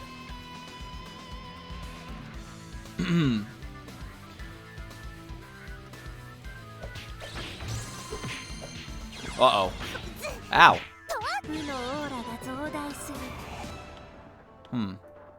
Okay. Fight my battles for me. Go. Go. Fight. Fight. Bro, get over here. Alright, fine. Battle fought. I win. There's Red Marissa versus Red Reimu. Oh, I remember this theme. Yeah, this is the theme with the guitar part that sounds like Mighty Morphin Power Rangers. I wonder if it'll be in theaters. I'll probably watch it. I like the Broly movie. Also, the Broly movie was canon. Which, I mean, to be fair, Resurrection F and Battle of Gods was also canon. But I just kind of find it interesting that the movie that came out was actually, like, canon to the events that happened after the Tournament of Power. Which is funny, because the Tournament of Power was all about, you know, getting the strongest characters of your world together, right? And, like, pretty much every fighter came from Earth except Frieza. But then it's just like, oh, by the way, Broly. By the way, there's a Saiyan that lives on this planet out here in the middle of buttfuck nowhere, who's like really, really strong. And here's Broly. Now Broly probably would have been uncontrollable anyway in the tournament setting, but you know, just kind of funny how that worked out.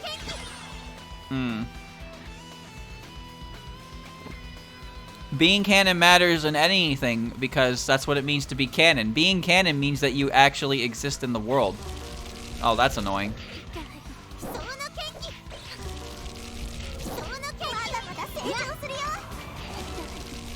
Stop lowering my friend's abilities. Pain. Kane is really annoying, huh? Green juice. Kinda good on stuff. I have no idea what the Shelter Gav even does. This is what it does. Nuclear fuel. Cool. I mean, you can just retcon things if you're the writer. Broly was, like... Movie Broly was never really canon because, you know, the movie... DBZ movies didn't really, like, weren't actually ever canon. So even though Movie Broly got retconned, he was never really canon to begin with, but he, like, existed in the official universe, so to speak. It's kind of weird like that, you know, when it's official material, but it's still treated as non-canon. So Movie Broly is real, but at the same time, he's not real. It's that kind of weird shit. It's not like I have a theory. I have a game theory that it's not canon, but I'm gonna treat it like it's canon, and I'm gonna get mad when people don't agree with it. Speaking of that, chat, did you know that Rumia and Flandre are the same person?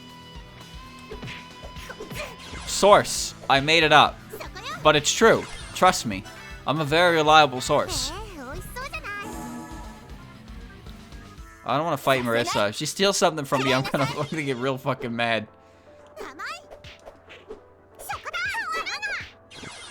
Sources, dude, trust me. Think about it. No, I had this whole, this is like my grand conspiracy theory, alright? I thought about this when I was playing Scarlet Curiosity. About how Rumia is just a Flandre clone. And Flandre's spell card, 4 of a kind, used to be 5 of a kind. So what happened was, when Flandre clones herself, it's like Tien, right? Where she divvies up her power in a certain way. But all of her clones are like conscious to an extent. And they all kind of harbor a similar personality, but their abilities, since it's split, that's why Flandre's spell card, each clone is only capable of like one particular pattern of Danmaku. So what happened is that, you know, Flandre is, you know, doing her thing. She goes 4 of a kind. This is before spell card rules, by the way, so... Oh, for fuck's sakes. So she's doing her thing. She gets in a fight with some kind of shaman or priest or Miko or whatever the fuck. And they seal one of the clones, because, you know, Rumia's got that Ofuda as her hair ribbon. Nobody knows who put it there or what it's actually doing, but it is there. So that's there. So what happened is that got put on the clone, which messed with the clone's abilities and personality, and as a result, the clone became a separate entity to Flandre. So when Flandre's 4 of a kind ability wore off, and all the clones returned to their original body, that one did not. That one did not return to its original body. And then it just kind of ended up living out its own life separate from the main body and developed its own personality as a result. But it also retained its personality, an aspect of its personality that was split with Flandre at the time. But then it grew as its own. And it developed its own powers. That's why Rumia's Danmaku is very simple. She's a stage 1 boss. Her patterns are very simple. Hard shooter. I'm pressing the button. They also have the same eye color. They have the same hair color. They're part of the same game. They both have an R in their name. The similarities, man, they just don't stop. So that's my game theory.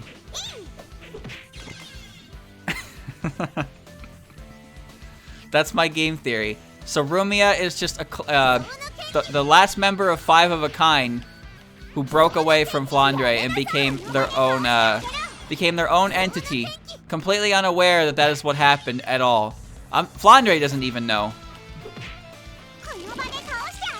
Because Rumia's appearance and expression has changed so much that not even Flandre could recognize her own clone anymore. She has truly become her own being. But that is what she was. That is what she was, her origin story. There you go.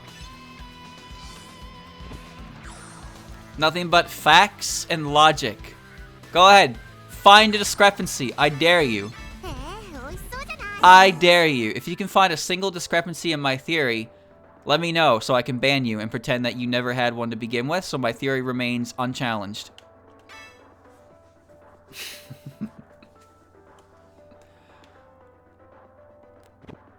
Okay, I have 2 floors left. The boss is on floor 29. I didn't get my eclair back. Damn it. Does Flandre say Sonanoka? No. Remember, all of Rumia's personality branched off. So, Rumia and Flan are no longer the same character in the sense that she's a clone. Rumia has become her own person. So, quirks and tendencies and behavior don't apply here because Rumia is no longer Flandre in that sense. So you can't use that as you can't use that. I'm denying that. Denied.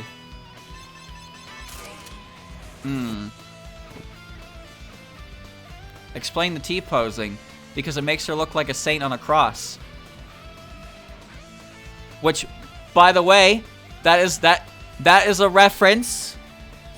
That's a reference to old Jibus H. Krimbo, the guy on the cross, which is, you know, Catholic religion, which, you know, has European roots, which, where does Flandre come from? Where does the vampire come from? You know, she's from Europe. What does the vampire have you know, relation to? The cross. Oh. Oh.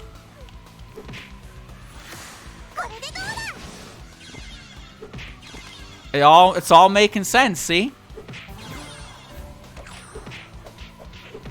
This is what it means to put the square block in the round hole. It's not fitting, but I put so much time and effort into making it fit that now it's starting to fit, and you're questioning whether or not it's actually gonna work.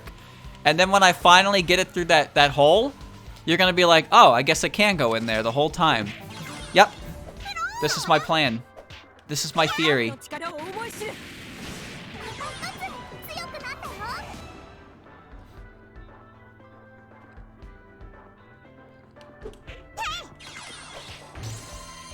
I don't want to level down again. He's really annoying. Why? 8, dude. Minuscule. Attack and defense power are lower, but evasion increases. Oh, I didn't realize evasion went up. I guess that makes sense. You're so fucking small. Rumia misconstrues her desire for flesh is actually wanting human blood, further clarifying the theory. Well, vampires don't eat flesh, right? But But I thought Flandre does eat human meat. I thought I didn't mean to do that. I thought the vampires do eat human meat. Because all of Flandre's meals are prepared by Sakuya, right? But she makes mention about, like, fresh meat, right? So both Flandre and Rumia eat meat in that sense.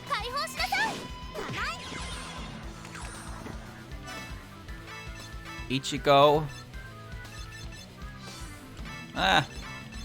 Whatever. Well, Osana Reimu is all a theory as well, right? That's not canon. I mean, you can have a theory that conflicts with another piece of fanon. I personally like Osana Reimu, but you know, I like this idea that I put in my own head, because the more I thought about it, the more things like lined up in a way that made me think, okay. And then I had you know, it was funny.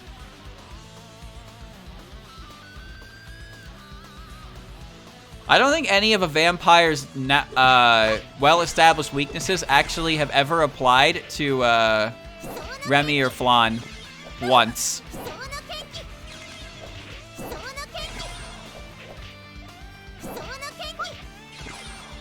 Like running water, crosses, garlic. None of this, the sun. I mean, she does use a parasol to go out in the sun, so there's that. But aside from like that, none of like a vampire's established weaknesses are really a thing that have ever come into play against her. Well, actually, I guess in SWR, she can't go outside because the weather is so wacky. Come on, Jun. I'm trying to save power here. I'm pretty sure if you stabbed a stake through anyone's heart in Genso, they would die, so that one's not really a fair comparison.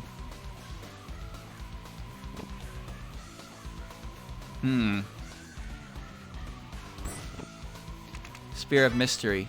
Sure, I'll take it. See? That's what I mean, though, right? There's like, you know it's not real. You know it's not true. But there's enough talking points that I can give you here that make you think for even like a second that it's possible, and that's when you're like, no, please stop. I mean, do I believe this to be the case? Not really. I don't think it's the case at all. But I think it's funny to think about because, you know, if you went that route, I wouldn't even be surprised. I'd be like, yeah, I can see it. I mostly just think it's funny to think about. how many similarities there are there, and how I can actually like construe a plot line of events for it to make sense. To make enough sense. Oh, why are we getting this one, man? Next is the boss. I want to change up my bamboo. I'm not at max level. I wonder if I'll be okay. Well, I'll stick around until the floor, like, wants to kick me out. Ow.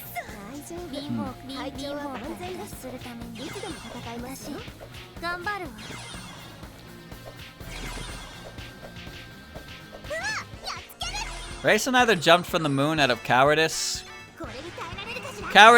or fear of not living up to expectations, which I guess could be construed as cowardice anyway. Either way, she definitely abandoned her post and fled from the moon. That did not earn her favor, por favor. That's for sure.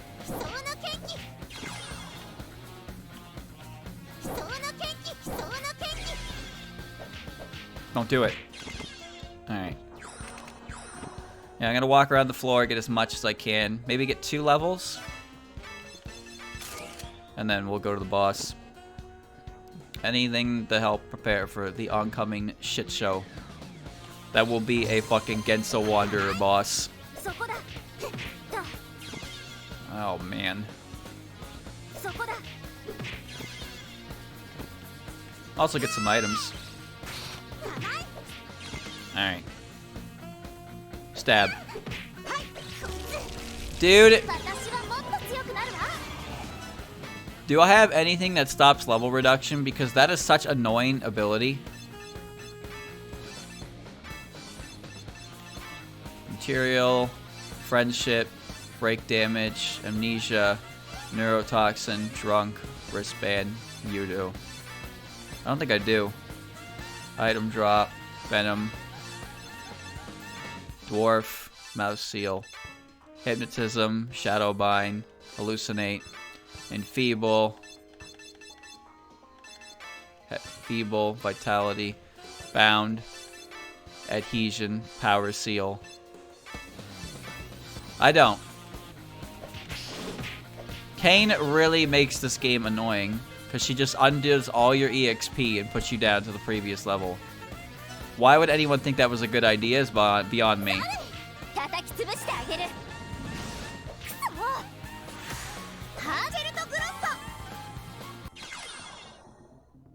Okay. Conviction knuckle again.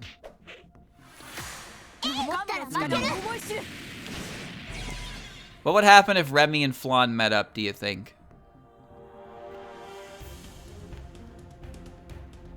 What would happen?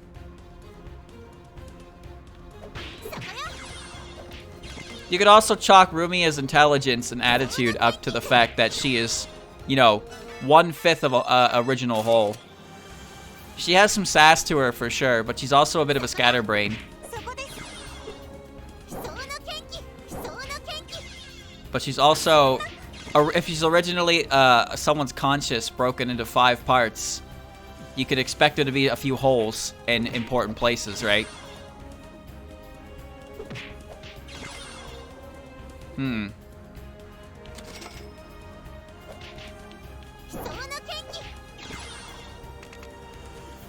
I don't want to fight Canes, dude.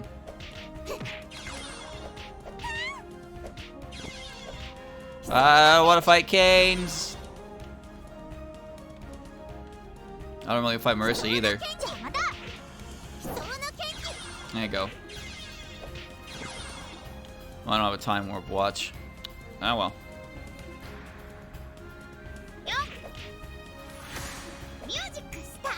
See, the thing about Rumia that makes her interesting is there's a lot to her character. Jesus.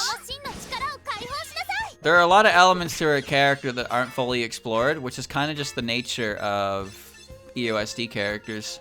It's something that makes them interesting, a little more interesting than other characters,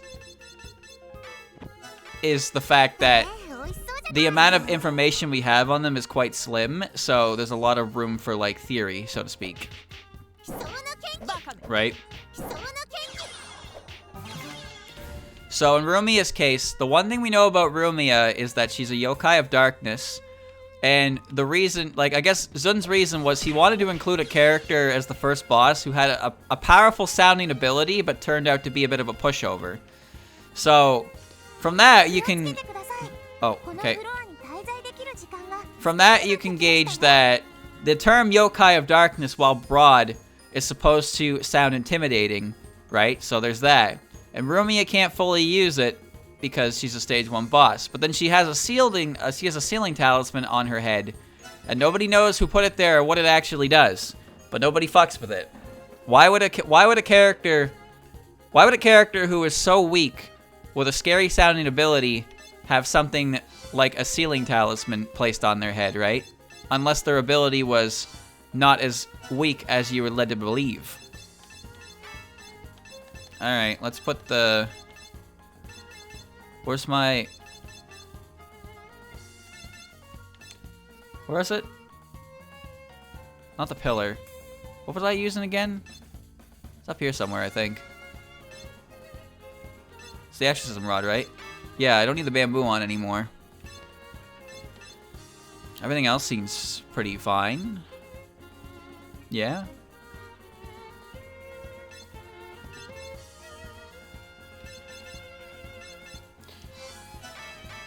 Okay. Isn't it just a bow? No, it's an ofuda. It's an ofuda. It's a talisman. It's definitely a talisman. It's in her omake text, I believe, but it is definitely more than just a ribbon. I think I have everything I need. Well, fuck, let's just see what happens, I suppose. Yeesh.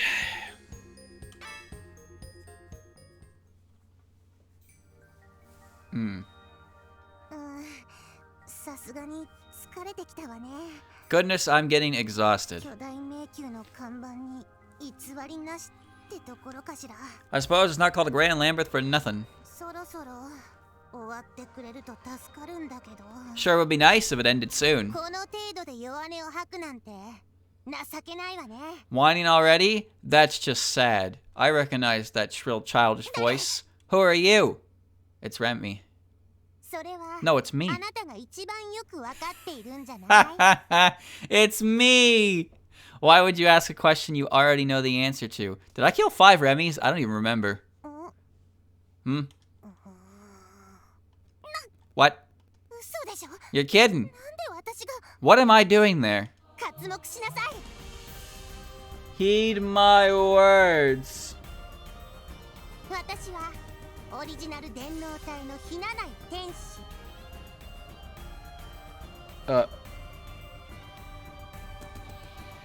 I'm the cyber original Tenshi Hinanai.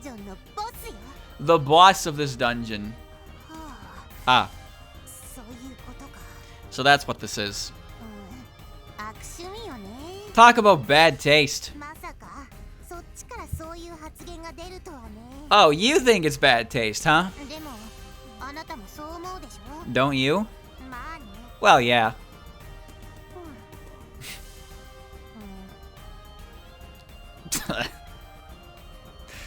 Who's the real one? Ha! Wow, that was a cheap shot. Saw that coming a mile away. It was worth a shot. No, it wasn't. I'm you. I know exactly what you're thinking.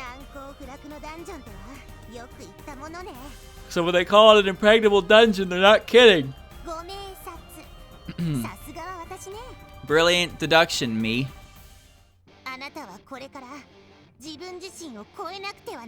Your task now is to overcome yourself.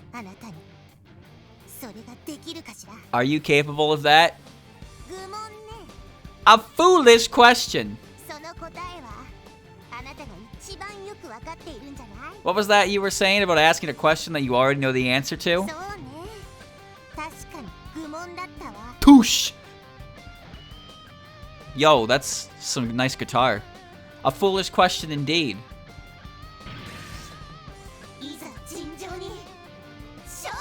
And now we fight! Are you alone? Or do you have friends? Why do you have friends? Oh.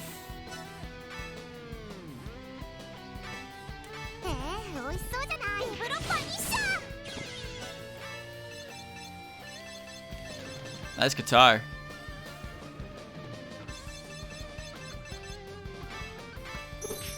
Hiya!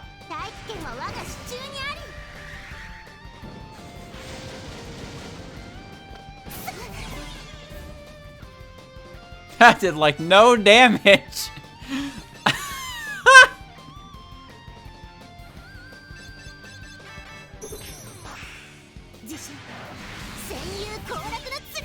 Oh, her team is my team. Oh! I just now realized that. Oh, I'm pressing this button until they're dead.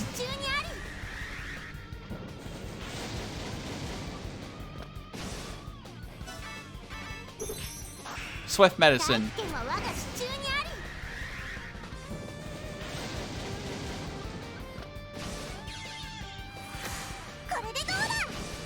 Murder. Ah!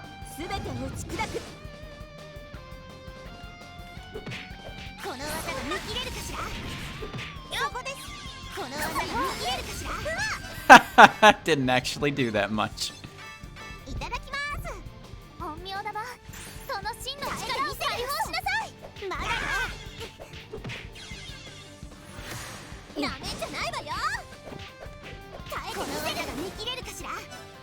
Bully circle!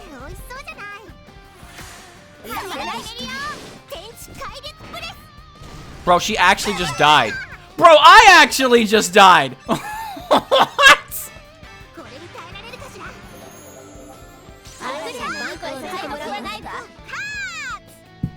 No deaths.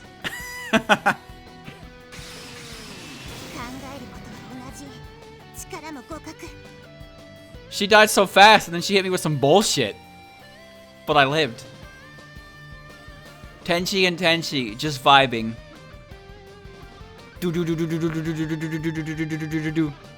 Our thoughts are the same and our powers equal. In which case, which factor will decide our fate? Who could say?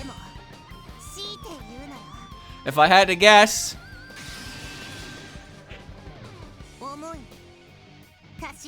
I suppose it would be our feelings. Where did this sudden spiritualism come from? I must say, though, it's a fine answer.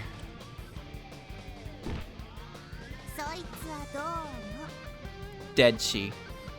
Why, thank you. Tenshi is killed! Tenshi! Hmm?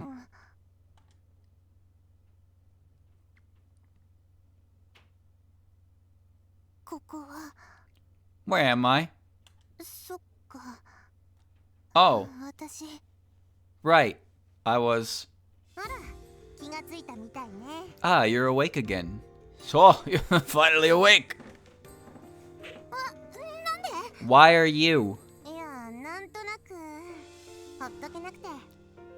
I didn't have the heart to just leave you there. That's very kind of you. You didn't see this coming? You're me, aren't you? Stare. What? I was just thinking of doing something a bit gamey. Huh?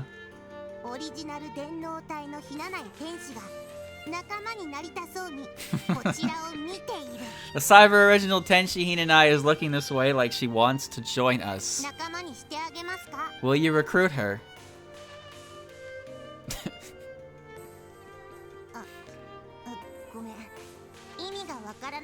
I'm sorry, you've completely lost me. Ah, right. I suppose you don't really play video games. I should think not. There's no such thing in Genso. No wonder the reference went over your head.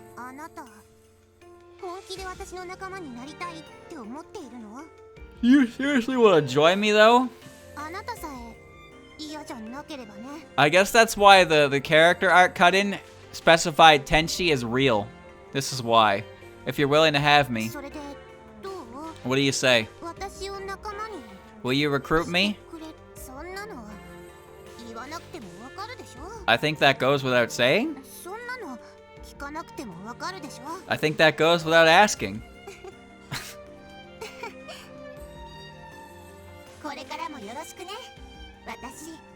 Looking forward to it, me.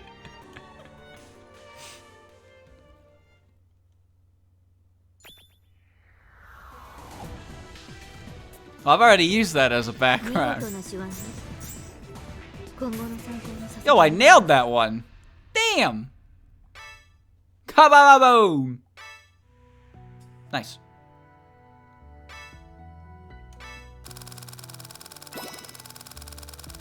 Look at those friendship points obtained. Wow. So yeah, you see that yellow heart forming on Iku there? Look how much more shit I need, dude. 5,000. I'm back home. I'm home. New partners have been added to the present room? More friends? There are a few more skill items available at the vending machine now. Let Kozusu know you've conquered the Lotus Labyrinth. Okay.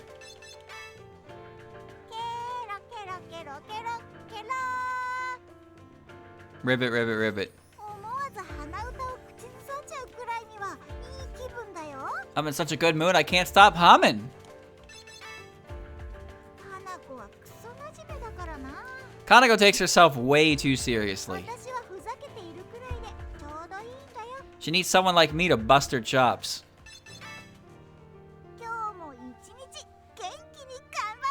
Another day, another dungeon. Time to search for more mysteries. I suppose this is a strange thing to say in the cyber world, but the weather sure is nice today. It's a game world, so let's enjoy it. Cheers to Lotus Land. Congratulations on overcoming the Lotus Labyrinth. If you're bored of ordinary dungeons, why not take on a special dungeon? For example, there seem to be dungeons where you can't bring any items, or where all your items are unidentified. Those sound like fun. Every day is enjoyable these days. Thanks to you, no doubt. I never expected we'd conquer that giant labyrinth. I can't keep up with all that passion of yours. It's me, sure, but it's just a me from the past. Frankly, there's no reason we'd ever lose to someone like that. Just gather more companions and let me take it easy already. Congratulations on conquering the Lotus Labyrinth. That's an incredible feat. There are new dungeons added now. You might want to look around a bit. Overcoming yourself is far more easily said than done. Seems I've gathered more faith to put it at the gear station. The gear station. You've conquered the Lotus Labyrinth. Fine work. There's been a new Lotus Labyrinth added, actually. Would you care to give that a try? You might find new encounters in different dungeons. Great job on clearing the Lotus Labyrinth. I'll reward you with a song. Oh, you don't need me to? Fine. Let's go hunting for some new cyber originals. Squaring off with my cyber form, I thought, like, wow, my concerts really are the best. Good work clearing the Lotus Labyrinth. I suppose you deserve my full recognition for that. Why don't you try some dungeons you haven't cleared yet? I know myself better than anyone else does, both figuratively and tactically. The gear station. You cleared the Lotus Labyrinth. Want some candy to celebrate? Now try some new dungeons. I hear there are new cyber originals added, but where are they? As I am now, I can no longer grow stronger. If you catch my drift, then go rank me up at the gear station. It's only natural you'll be able to clear the Lotus Labyrinth. You're my original, after all. Next time, I'll surpass you, so prepare yourself for inevitable defeat. Onwards to new mysteries. Apparently, if you eat when you're already full, your tummy limit will increase. I wonder if it depends on what you're eating. The higher your power, the more damage you deal. If you happen to pick up a power medicine, I won't hesitate to take it. If you want to revive your fallen comrades, go look for a small shrine to make use of it. Her hair is brighter than mine.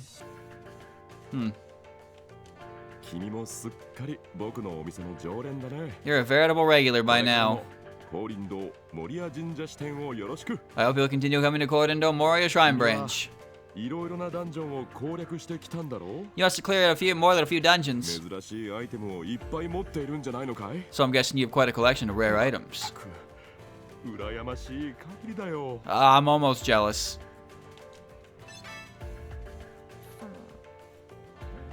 So, well, feel free to remain here as long as you like.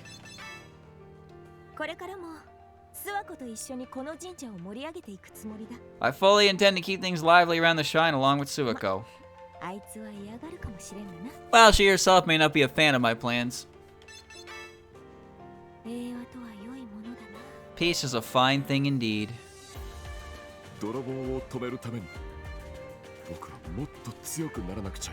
I need to get even stronger in order to stop thieves.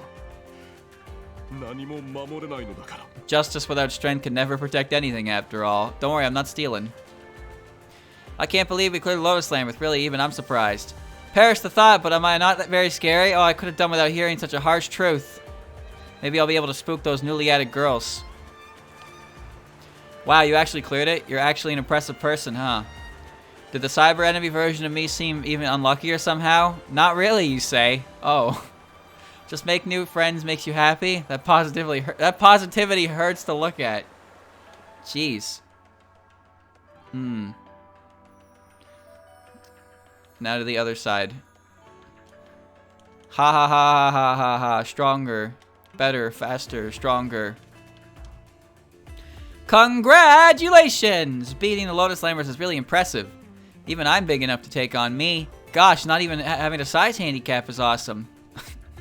For the sake of the revolution, we gotta keep getting even more companions. Can't call that giant dungeon impregnable anymore, can ya? In any case, congrats. There was a really flashy looking chick in the Lotus Labyrinth. Wait, it was me? You kidding? Let's head to the dungeon and rake in the dough. Heh, that supposedly impregnable giant fortress was nothing to write home about, but I guess I might have struggled a little bit. Didn't think fighting someone with your own face would be this unpleasant. Now I'm in a foul mood. If we're gonna fight anyway, we might as well fight strong opponents. You did well to conquer that giant labyrinth, says Unzon. It's not every day you get to fight against yourself. This should make for a good experience. New companions, a new dungeon, even the conquering the Lotus Labyrinth is lots to do. Nothing new in here, though. The gear station. Okay, okay. Well, let's do this first.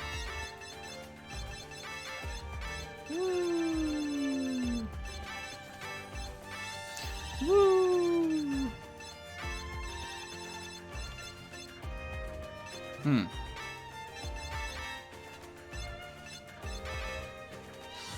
Okay.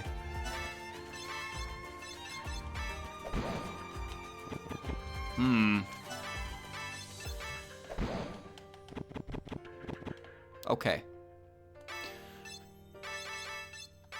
Okay.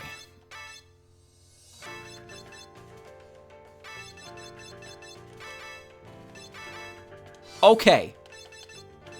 Take all of my money. Yes, yes, yes, yes, yes. Yes, yes, yes, yes, yes. Who's down here?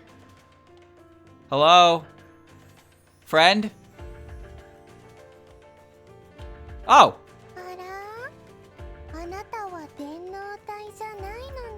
Oh god, she's squishy again. Oh, you're not a cyber form. I guess I should have expected this considering Yomu was the last one.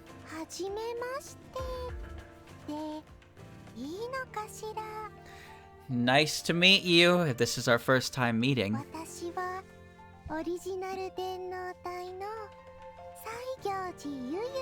Oh my god, her voice is soft. I'm the cyber original Yuyuko Sayoji.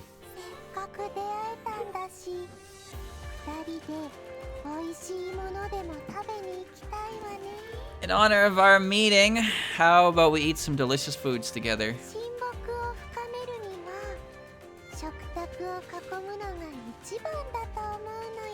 Nothing deepens a friendship like sharing a dinner table. Yuko acquired. Okay. Oh, you're just gonna have that every single time, huh? Alright, well, I'm gonna go talk to Yuko first. My heart and my stomach are full, or that's just how it feels anyway. How would you like to rank me up at the gear station? When I see food, I just can't resist, though I suppose I can't just stick my hands on anything stuck inside a gap. In this world, some enemies can move straight through walls. If you want to fight them, you'll need weapons that can attack them inside a wall. If you've been hit by a death curse, you'll want to defeat the caster quickly. You might die if you're too slow about it. Yeah, death curses are a bit more annoying in this game for that reason. Congratulations on clearing the Lotus Labyrinth. You've finally achieved the greatest objective in all of Lotus Land. You must be tired after all that. Go on and rest up.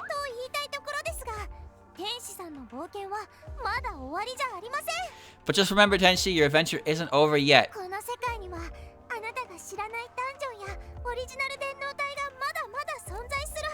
There are plenty more dungeons and cyber originals waiting to be found in this world.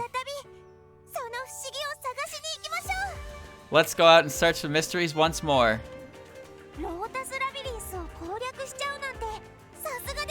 Wow, you really conquered the Lotus Labyrinth. Amazing.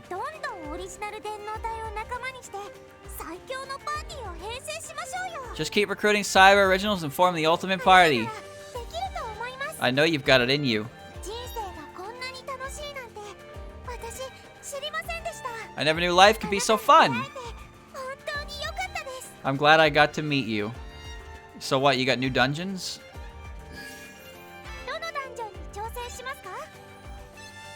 Patrol around the cyber world. This dungeon is to patrol to keep the peace and make sure nothing going on. You will find new player-friendly cyber originals where you can recruit talking to. Clear the dungeon, recruit. 10 floors. Kagero. Defeat at least 5 yokai. Defeat at least 5 spirits. Clear without restarting the floor. Tenshi is playing in Lotus Land while keeping the peace. The game keeps updating even as she plays, but new dungeons and new cyber originals. The cyber world is continually evolving. Unconcerned with any of this, Tenshi preparing one of her typical Lotus Land patrols. She heads deep into a dungeon with a skip in her step, blissfully confident that she spots any newly added cyber originals. She can just talk to them and recruit them. It's the beginning of a new adventure for Tenshi. Okay. My equipment is pretty cool.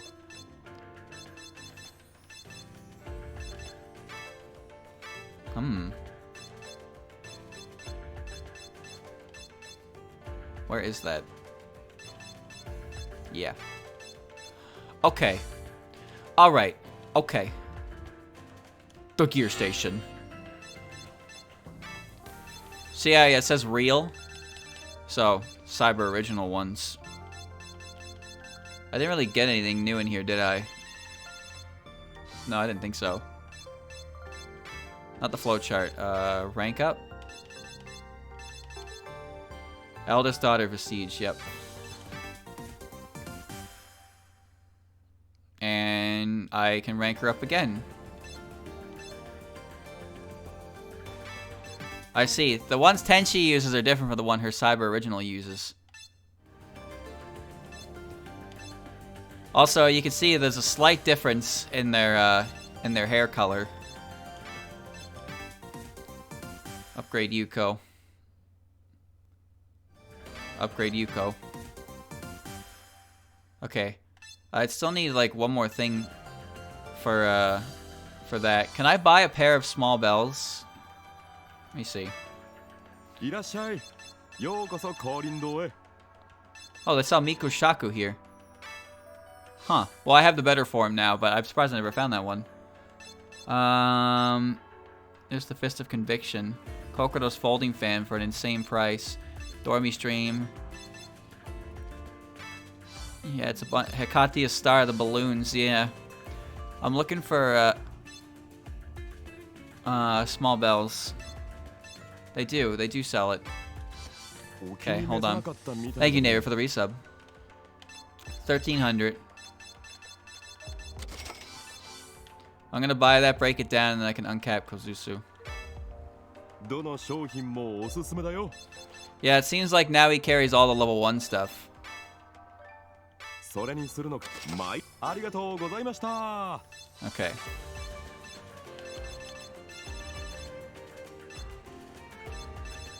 There we go. I have one already. Okay. Alright. Rank up. Oh, no! Well.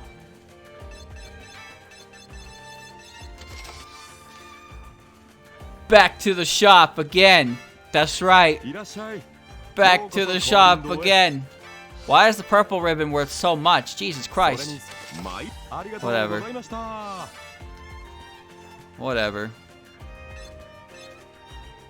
What? There it is. Okay, for real this time. For real, for real. Yes! There you go. Onion crystal. Earmuff. Okay, well I need some stuff for these characters. I've really been using them anyway. It's fine. That's fine, that's fine. Okay, well that was great progress. The captain's anchor. I still don't really understand where I'm supposed to get seals from, to be honest with you.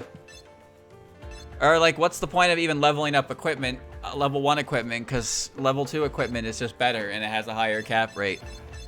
So, you know, I mean, it's good to have things ready on hand, but I wonder about that. Anyway, I'm done this game for the day, because I beat a dungeon. Oh, seals are coming up. Alright. Alright. Well, that dungeon went better than I thought it was going to. I thought it was going to go really, really poorly because of the bonus dungeons, or the side dungeons I was doing. But, yeah, it was kind of a walk in the park. I'll probably, you know, do a little more off-stream, quote-unquote, grinding.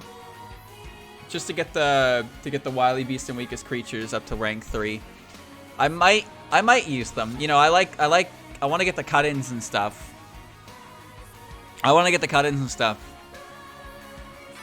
But I like my team.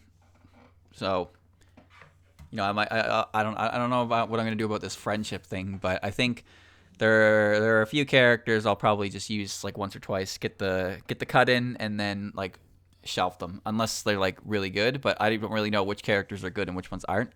I'm pretty sure Sakuya is really good because her attack does a fuck ton of damage to like like I just don't even understand why her attack does as much damage as it does, but it does.